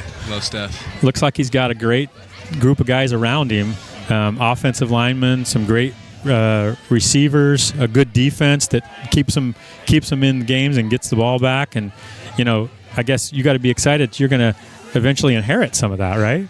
Yeah, we'll see down the road. Still got to work and earn it. But I think the coaches do a great job, and it shows their dedication to recruiting and developing players at a high level. And I think that's really what's happening. We're starting to see that come to fruition as well. So one date, I'm not sure what the date is, but I know coming up on the Weber State schedule is a game in Cheney. Yep, against the Eastern Eagles. Yep. And, the Royal Knights players are very familiar with Eastern because that's where you guys go to camp every summer. You get a chance to be around those players, around that coaching staff. And so, you've played in high school in scrimmages and stuff on the Inferno. Oh, yeah, it's a great time, yeah. This time you'll be in purple on that sideline at that game. So you get to travel with the team? It's week to week, but I haven't lately. Oh, you haven't lately? I went to University of Cal, but okay. We'll see how it goes. Okay, gotcha. Well, sounds like you're doing well. Sounds like you're enjoying yourself. Oh, yeah, it's a great time.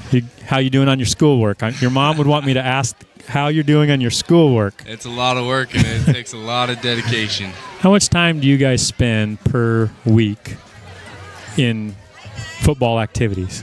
In football activities, it's usually around 5 hours per day, not including lifting. But that's just how it is between meetings, and you got to get practice and make sure you're properly prepared for the opponent every weekend. So that adds a whole level of complexity to try to get all your schoolwork done and then basically have a full-time job. Yes, it definitely does. As well. Luckily, you were taught great study habits from your teachers in Royal City, right? Yeah, teachers and then parents have done a great job in making sure I know what's important. And they will continue to make sure you know what's important. They will. Yes, they will. I'm sure of it. So, well, just a brief visit. We're glad you were able to be here, make the trip to Benton City here and see your brother and the Knights play out to a 42-0 lead. So, looks like they've got things in hand. I think the question mark left is whether the defense will be able to hold the Bears out of the end zone and preserve their no touchdowns so far for the year. I know that's a objective for the team, but I also know that coaching staff's going to put the backups in too to finish the game, so it's going to depend on them as well to kind of hold that up, and we'll see how they do. Regardless, Knights off to a great season, and so former quarterback and two-time state champion, undefeated in those last 2 years, Caden, proud to have you be a Knight and proud to be able to watch you as you move forward in your career at Weber State, and I guess take most you can advantage of that red shirt and give you a chance not only to be physically ready, but also to have a full understanding of the schemes and the playbook and all the things that come with it and build those relationships you need to build. But so we look forward to that. Yeah, thank you. And we appreciate you coming over and stopping by, talking to us. You remembered. I remembered for sure. Wouldn't miss this opportunity. Great. Awesome. Well, thanks again. Appreciate it. And it won't be long. We'll be back out of the halftime break. We've got a few minutes here as the Bears band makes their way off the field. We're going to go to a commercial break. We'll come back with some stats and such before we get the second half underway. You're listening to RoyalKnightsFootball.com. Get the good stuff. At Napa Auto Parts, we know you have a choice of where to go when it comes to get parts and accessories for your vehicle. We appreciate every time you choose Napa. More and more folks just like you are choosing Napa every day. And we like to think there are a couple of pretty good reasons for that. Like Napa's quality parts, our national warranty program good at over 6,000 Napa stores, as well as thousands of Napa Auto Care centers. At Napa, you'll find quality, experienced people to help you find everything from which wiper blade or set of brakes is best for your vehicle to the best running board or shocks for your truck, SUV, or car. And when it comes to selection, we've got more different parts and accessories available than any other parts store, period. Go to Napa for quality parts, quality people, huge selection, and the best warranty in the business. Napa. Napa. Get the good stuff.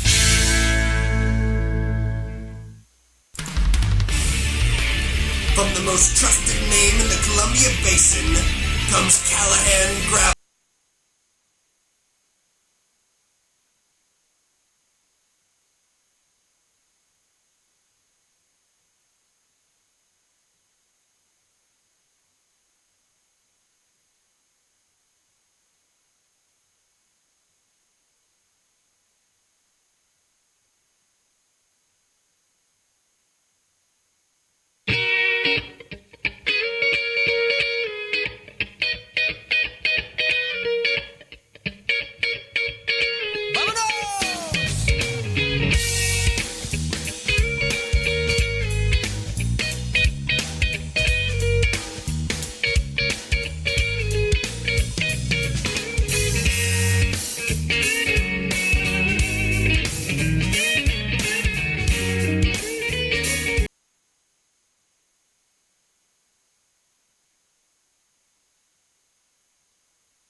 most trusted name in the Columbia Basin comes Callahan Gravel.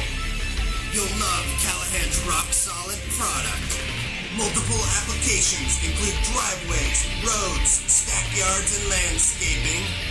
A pothole's worst nightmare. Call Callahan Gravel at 346-2208 to get rocked. I'm Robbie Johnson. I'm 26 years old. I'm Valerie Johnson, and I'm 24 years old. And we are Napa customers. This is my 89 Ford Bronco. This is my 68 Ford Mustang. She's my baby, and I don't let him drive it. Nope, she doesn't. At Napa, we buy fluids, brakes, batteries, oil filters, wipers, brake lights. I buy it all at Napa. Let's show them the motorcycles. I don't think people are aware of the basics Napa carries for motorcycles. Spark plugs, fluids, batteries. Napa's the one. My name's Ron Robertson. I've been a Napa customer for about 40 years. Most of the things that I do are oil and air filter changes. Your engine's going to last a lot longer if you do the maintenance on it. This is my wife's 91 Cougar. This is our 98 Honda, 144,000 miles on it. This is our yard tractor. We've had it about 10, 12 years. I've always had good success with Napa products. They always have the parts that I need. Napa's the one. They got the good stuff. Napa, get the good stuff. Hard work, determination, team spirit. These are all qualities that put a winning team on the field, and the folks at Saddle Mountain Supply know something about a winning team. For over 30 years, Saddle Mountain Supply has worked hard to provide the highest level of service to the local community. They are determined to offer the best quality products at competitive prices, and they boast one of the top teams in the ag industry, ready to offer a helping hand or timely assistance. From bookwork to fieldwork, from accurate applications to reliable recommendations, Saddle Mountain Supply is committed to using the latest in technology and training to attend all your agronomic needs. Check out our website at www.performanceag.com for the latest in industry trends and market prices. Saddle Mountain Supply at performanceag.com. Quality you can count on, performance you can plan on.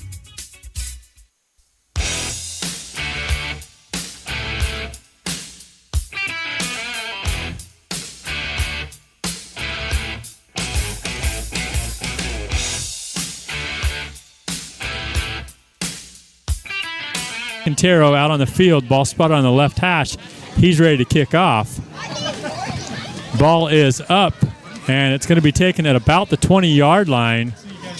And he's going to get out to about just cross the 25, not to the 30, maybe about the 28-yard line before he's brought down.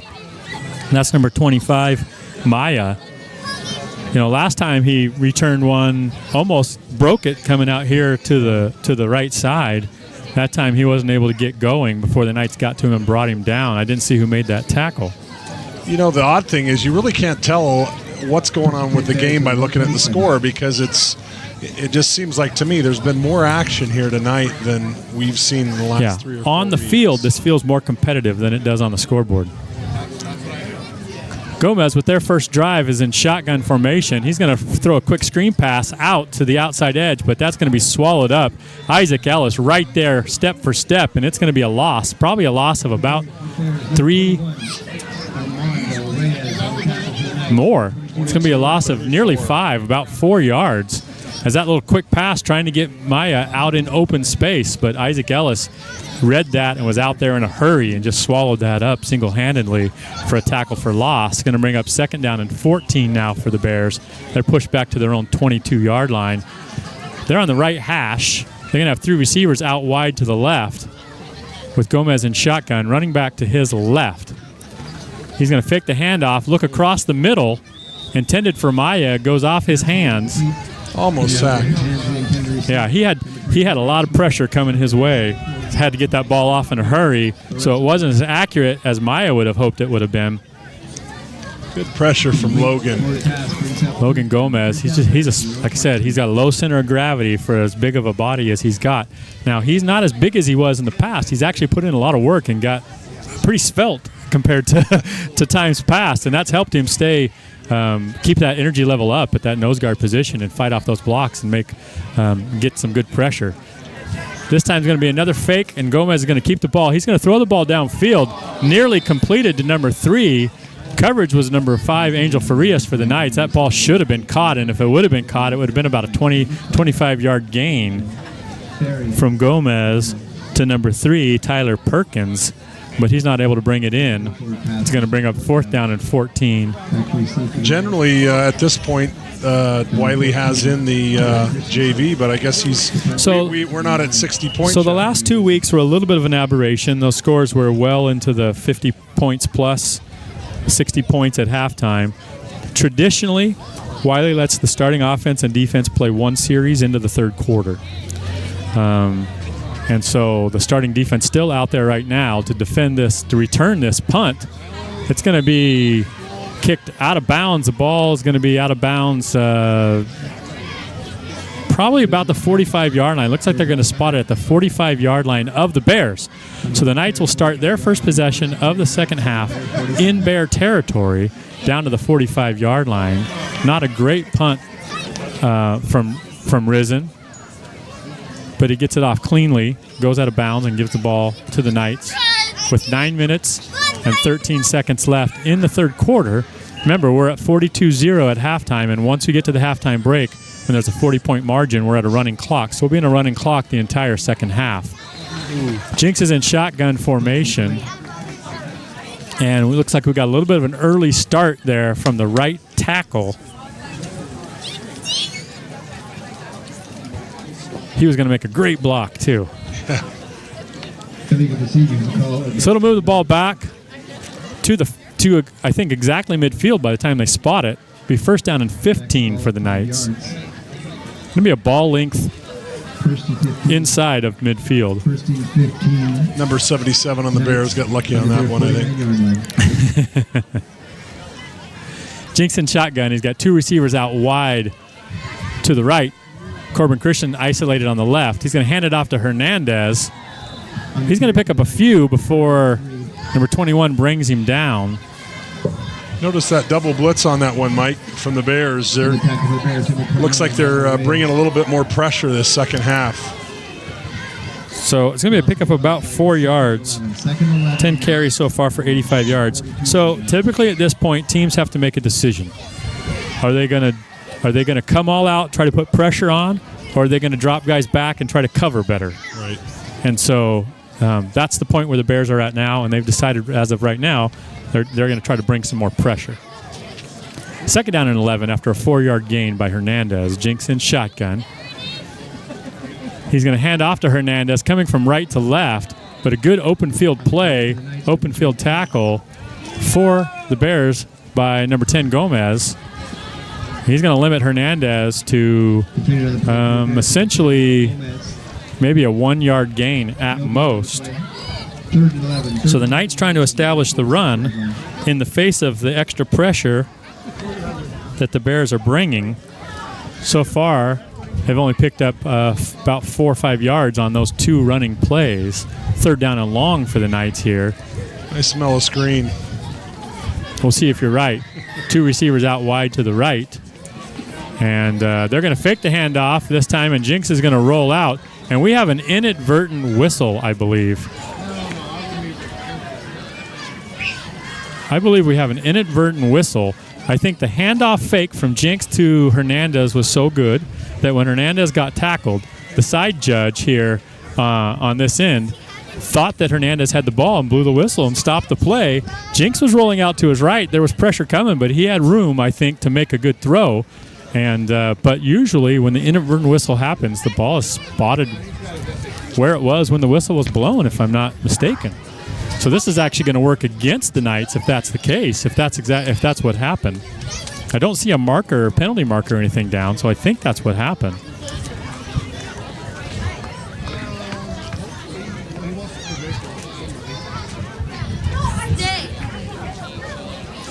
No?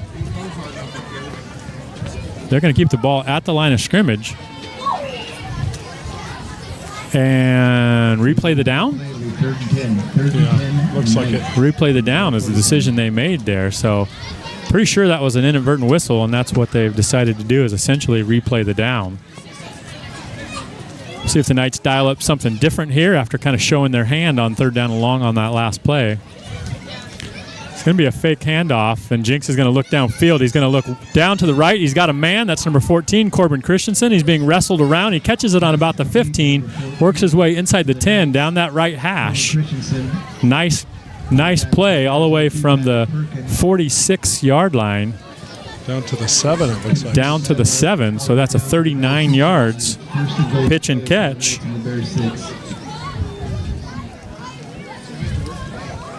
Play number 2, Tyler Fisher. You know, that's indicative of great offensive play and scheming when you start off with run plays, right? Several different sequences of run plays, and then go to the pass.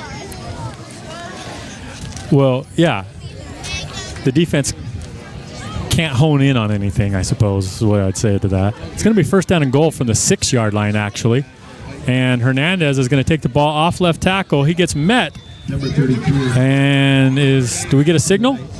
Yeah. Yeah, we finally get a signal. He gets met right near the goal line, is able to bust his way through and fall forward right up the middle, picks up that rushing touchdown for Alonzo Hernandez. That's his second rushing touchdown of the night. And he's got 12 carries and unofficially for 92 yards.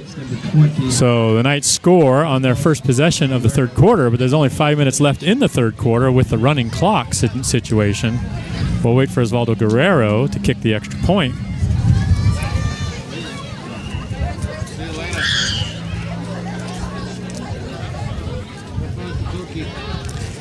The snap is good, the hold is good, the kick is good.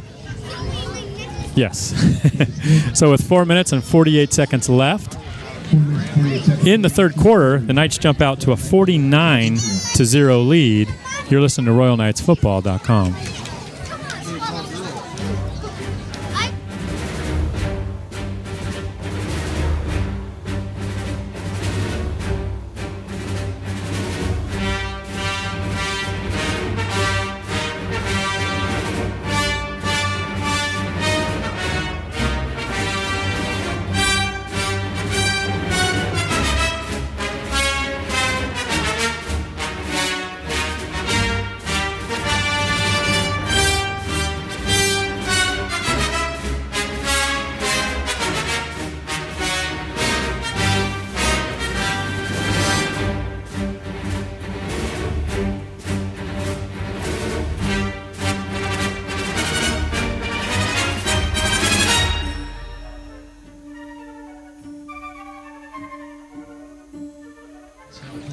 Luke, I am your father. You must join me on the dark side. So traditionally, so you understand, Eric, after a touchdown, when we feel like the game is completely in hand, you bring in Lord Vader. That's how we signal. That's how we let people know. That's nice. 3 minutes and 50 seconds left in the second quarter. I'm hearing that Boise State has a 10-7 lead over BYU. Oh, not pretty.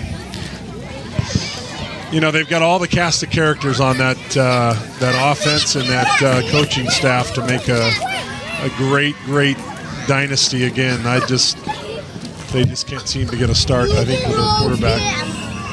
Yeah, things need to click. I think Mangum is playing tonight, but he's been nursing a bad foot, and so I don't think he's at 100%. They felt that was the best option to go with.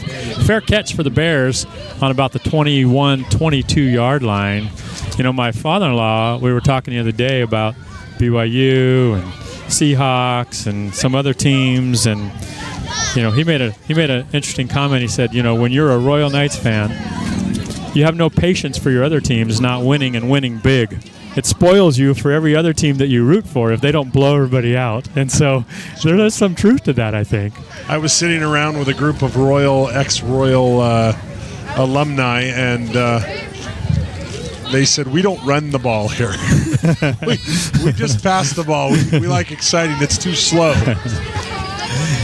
Oh, that's true and not true. The Knights have been pretty balanced tonight. Actually, they have as many running yards as passing yards, but we do throw the ball our fair share for a team of our size and division, I suppose.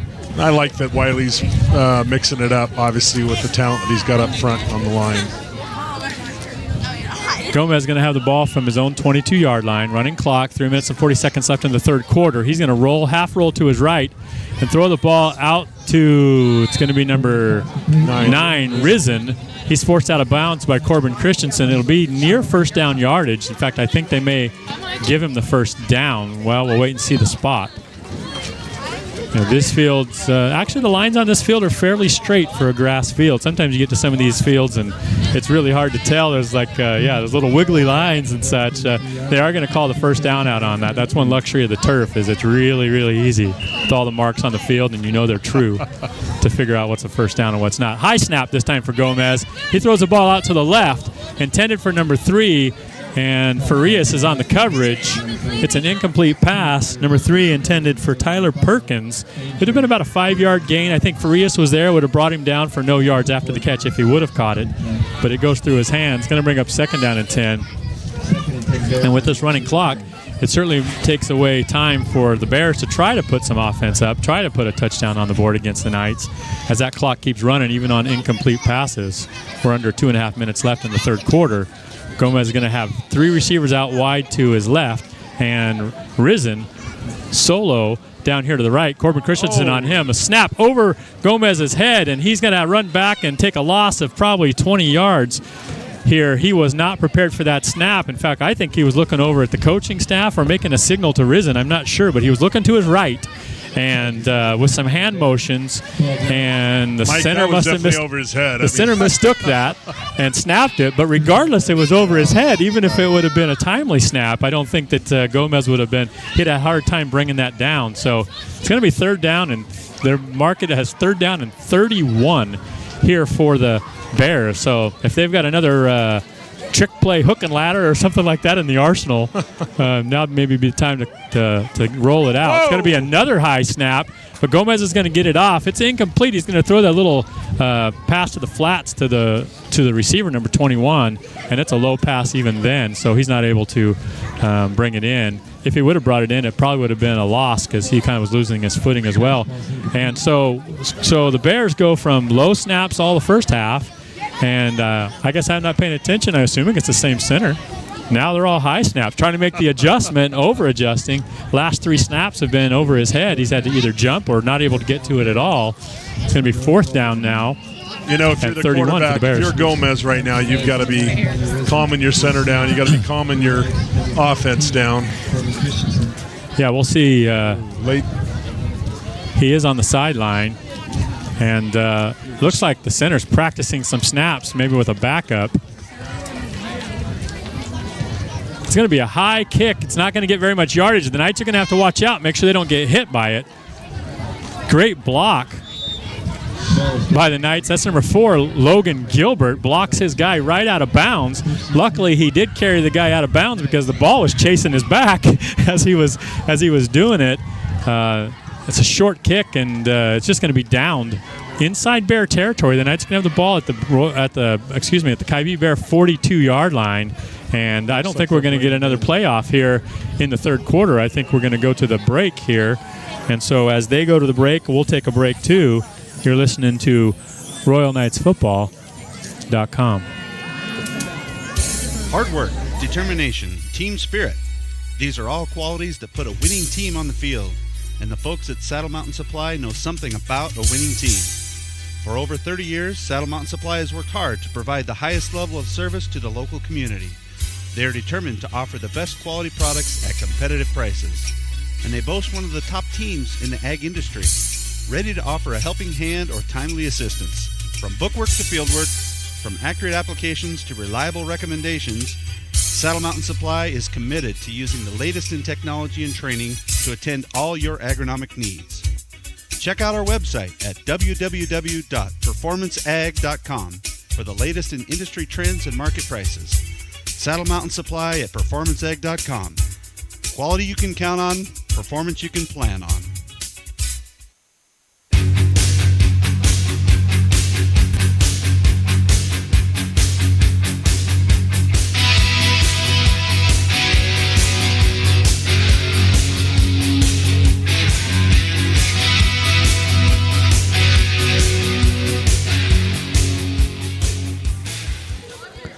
Well, the team's making their way back out on the field after the break between third and fourth quarter. Knights going to have the ball on the 42-yard line of the Bears. And it looks like we're going to have the second team offense for the Knights coming in. That means number 16, Tyler Allred, at quarterback. He's in shotgun. He's going to look out to his right. He's going to throw the ball, completed to number 9.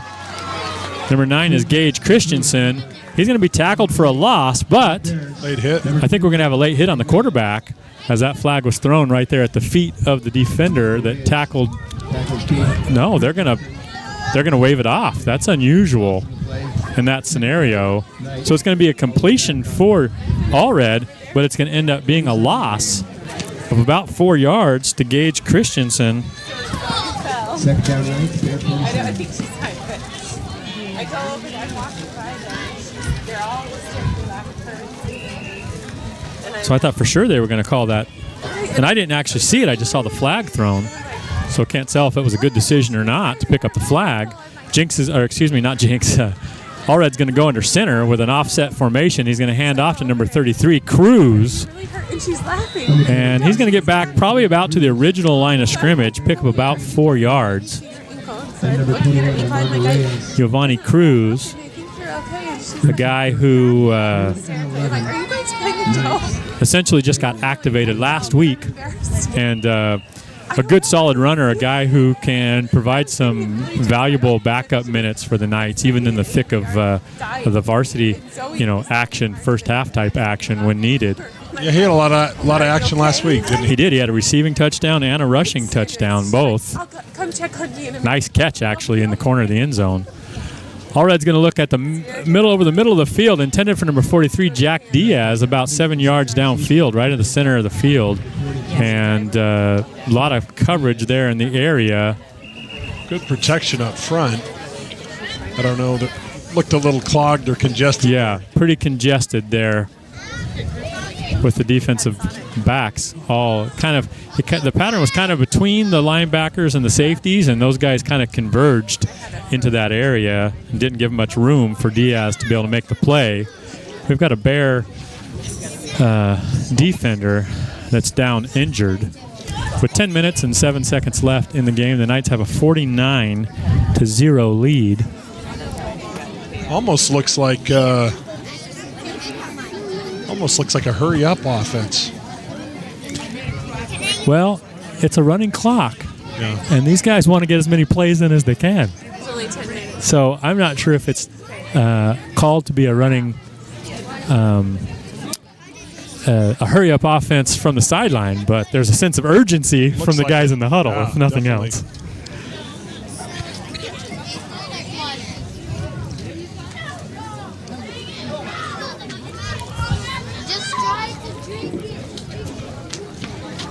It's interesting. You can't really even tell the difference between really size-wise with the second. No, group, especially the offensive line, that second group offensive line.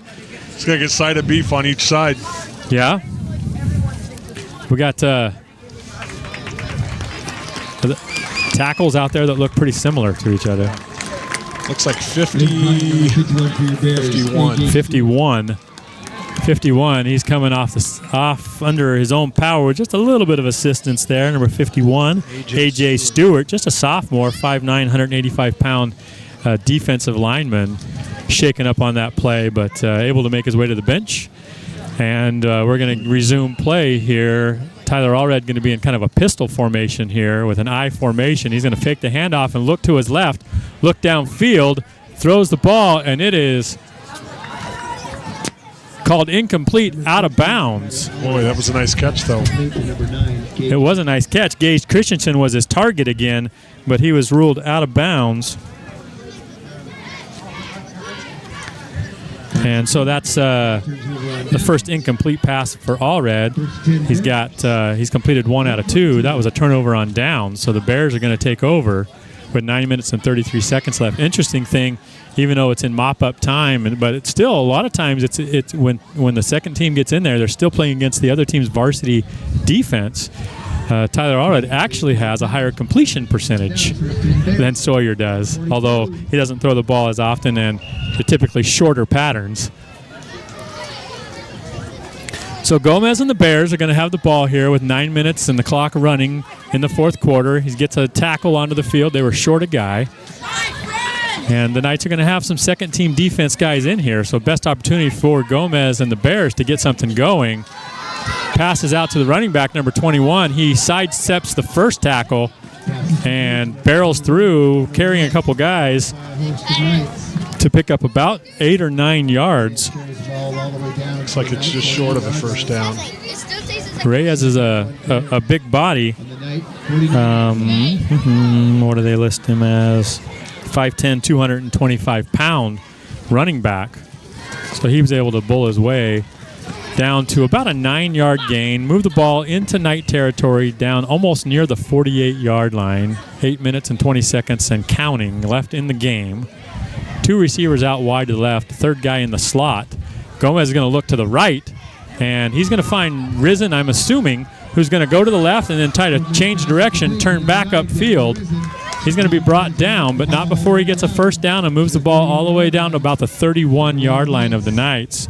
Number 50 for the Knights, Javier Hutron, the linebacker, is one of the guys that helps bring Risen down. But he picks up a big first down here and gets them within striking distance.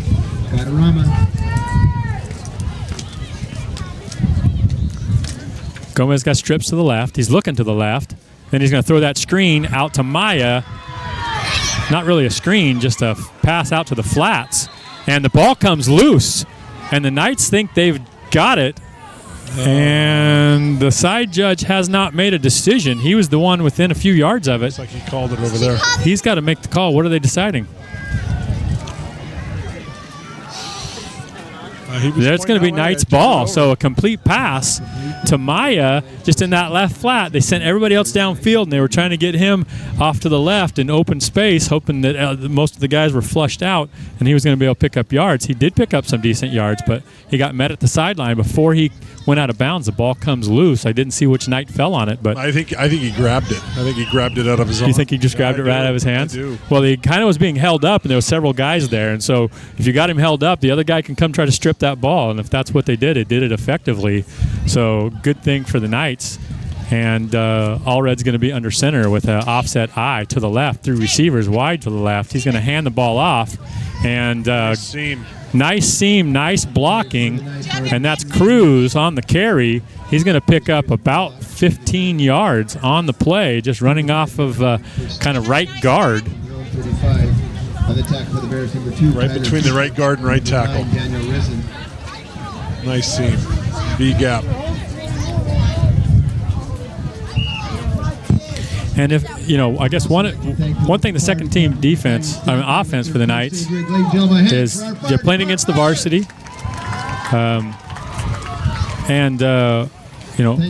but the varsity defense is probably worn down just a little bit, so probably a more even matchup here a little bit. We'll see how it goes with Allred under center again, offset eye to the left, and it's going to be a cut play up the middle to 25. Number 25 is Carter Dorsing, and he's going to pick up. Well, they're not going to give him as much yardage as he thought he got. He kind of rolled forward apparently after his knee went down, but he's still going to pick up about enough for a first down. He's going to pick up about 12 yards or so. Moves the ball out to the Knights' 47-yard line, and this offense for the Knights is chewing up the clock too with this running clock scenario. Allred under center. That same formation, offset eye. It's going to be a pitch to the outside to number 27. And he is speed on speed. He's going to get out to the edge and break the first tackle. Goes to step inside before he's met and brought down. And he's going to have a 10 or 11-yard gain. That's number 27, Tucker Jeanette. Tucker's just a freshman. He looks good for a freshman. He is a hair away from being the fastest guy on the team. Angel Farias, the senior, number 5, is literally a hair faster than Tucker. Tucker's just a freshman. That's a good thing for our running game in the future. And another guy that's right up there, Corbin's pretty quick, and then I think the 4th fastest guy is also a freshman. Happens to be Angel Farias' younger brother, number 11, Aldo Farias. Second and less than a yard, but it's going to be a little bit of a fumble. Tyler Allred picks it up, and he's still going to pick up the first down. So he kind of had to backtrack to pick up that ball and then turn up field. And he only needed about a half a yard. He's going to get probably 3 on that. So a good line surge, maintaining their blocks, because the timing of that play, it should have come through a lot quicker. They were able to maintain those blocks, which is a very difficult thing to do on a run up the middle type play. And so good job by the offensive line. They were really the ones that allowed that first down to happen. Formation strong to the right. Allred rolls to the right, throws to 25 Carter Dorsing, who gets inside the first tackle, and he gets all the way down inside the 25, 24-yard line, and they're going to say he fumbled the ball, and he wasn't down, and the Bears are going to recover that ball. So nice passing catch, and eluded the first tackler by stepping kind of inside of him as he was coming from inside out to tackle him, and then met by a couple Bears, and the ball comes loose. Is that what you saw, Mike? You know, I felt like he was down, but I also felt like the Knights got a break earlier here, maybe in the first half on that. I thought it was an incomplete pass. We'll have to watch it on film, but it was ruled as a fumble, so I don't know. They've been consistently opposite of what I thought, I guess. Oh, there we go. There's the little flea flicker. And that ball comes loose. So they're going to call that loose? I think they're going to call that loose, and the Knights got it. So that was Reyes, number 25, on a little flea flicker. He gets up the sideline, the Bears sideline, and the Knights come and tackle him, and the ball comes loose. So we meet one turnover with another, and the Knights are going to have the ball back with 2 minutes and 26 seconds left to salt away to preserve the shutout here, as that's the second fun play we've seen by the Bears. Mike, I think it's. I think they've worked on this one. I was gonna give it to you this last time, but I think after seeing that, they've been working on it. I think you're right. They've been working on it. You know, it's not often that you get opportunities to use those plays in real situations. You practice them a lot. You don't run them very often. Well, when you've got a guy that's coming full speed from the back and you hand it off to him, I mean, he's got that momentum coming. He's going to get the yardage. So we'll see what the Knights do here with Allred in shotgun. He's got 3 receivers to his left. The wind's swirling around a little bit. He's going to fake the handoff and keep it himself, work out to the left side. He's going to pick up probably about 3 yards on the keeper over left tackle. He fakes it to, I believe, Jeanette, coming from left to right across his face, and then keeps it to the over left tackle. He's going to pick up 4 yards, and the clock keeps running under 2 minutes here. Second down and a long 6 for the Knights. The ball at their own 40-yard line. Soccer at Royal, volleyball, Royal, cross country at Goldmore, and next Friday, football at College Place. Allred going to be in shotgun again. 2 receivers left. 1 to the right, tight end to the right. A little bit of a high snap, but he pulls it down. He makes a nice throw to the left side. And the Bears are going to do a nice job defensively in open field and hold them to no gain. It looks like number 9, Gage Christensen, on the catch again. So Gage has a couple catches, but really doesn't have any positive yards on some of those quick out type passes, trying to get him the ball in open space. Quarterback had a lot of pressure on that one too. I don't know if it came on the left side, blitzing linebacker, or what it was, but. Well, I can tell you this, if I was the Bears defensive coordinator, I'd be bringing the house right now. Absolutely. Allred under center, offset eye to the right.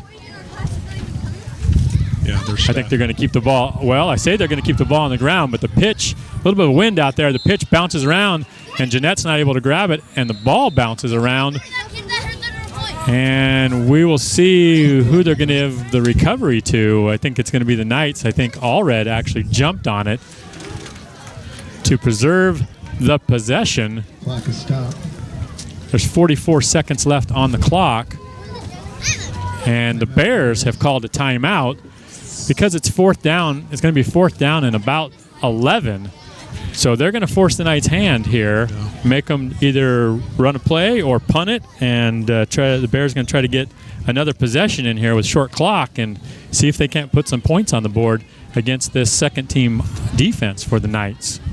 I'd like to see who actually has created a couple turnovers out there. A little momentum. I'd like to see a nice Holiday Bowl Hail Mary right now. it's kind of the wind's not really in anybody's favor. It hasn't been all night. It's kind of a crosswind, kind of a circling wind, nothing that you can really kind of work with as far as, throwing the deep ball or what have you. It's working on our backs. So we'll see what the Knights decide to do here. I'm not sure they're going to punt the ball, because if they do, they punt it to Risen, who's the best athlete for the Bears. He's back in punt formation. Yeah, they've got the punt crew in. Well, no, they don't. No, I don't think they do. I don't think they do. Allred's going to be in this pistol formation with two running backs back there with him. And he's going to roll to his right, and he's going to throw the ball downfield, and it's a complete pass for a first down. No, they're going to say it's incomplete, intended for number 81, Owen Ellis.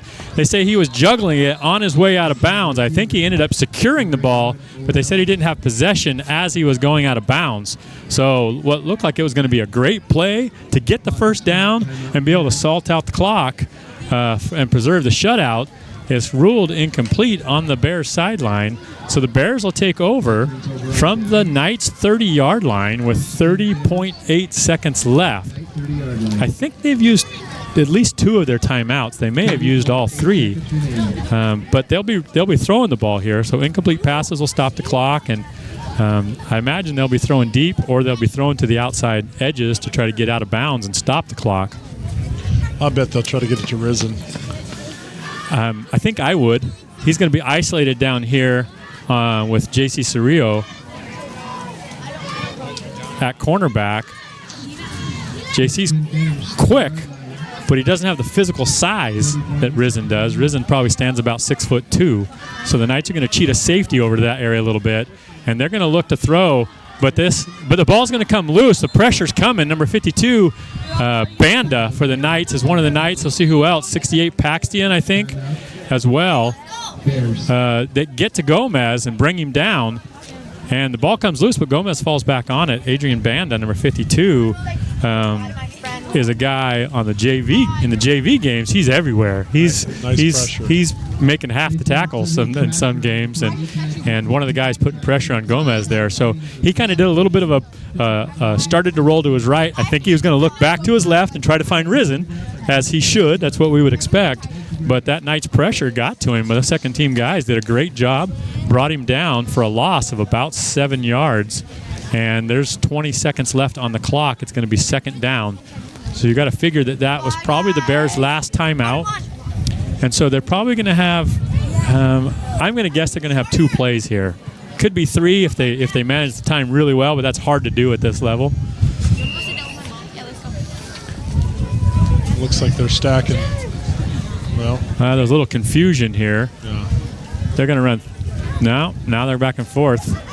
Number 11 going to set up eventually on the left side, but they're going to put Risen in motion. It's a high snap. They're going to pitch it to Risen, and he's on a knee as he picks up the ball. I think it was going to be a double pass. I think that Risen was going to get it from going from left to right and either do a throwback. I think it was going to be a throwback to the quarterback. You see Gomez, the quarterback, had snuck out to the left here and was going to try to get up the sideline. I think that's what they were going to do. And they're not able to, and they have no timeouts left. And so because he was tackled and running clock, no timeouts left, the clock is going to run out, and it's going to be the end of the contest here. The Knights are going to take a 49-0 lead and preserve their shutout. That's 6 games so far this season, and not 6 shutouts, but 6 games without any touchdowns scored. The Knights have only allowed 3 points the entire season. And so that being said, next week the Knights will be at home against the rival Connell Eagles. Great to play them at home when you do play them. And the Eagles are undefeated as well. They've been on a roll. Yep. They're down at Riverview tonight, and I expect that to be a blowout, lopsided win for them. And so both teams coming in undefeated with momentum and tradition and a lot on the line. So not just league standing situations, but also kind of setting the tone for dominance going into the playoffs, because anything can happen with either one of those teams. So both teams will come to play that next week for sure. Yeah, absolutely, no doubt about it. Well, thanks for listening. Knights preserve the shutout and have a 49-0 win over the KiBe Bears to move to 6-0. And next week we'll be live. We'll be live with audio and video at home against the Connell Eagles. Join us then. Thanks for listening to us tonight. You've been listening to RoyalKnightsFootball.com.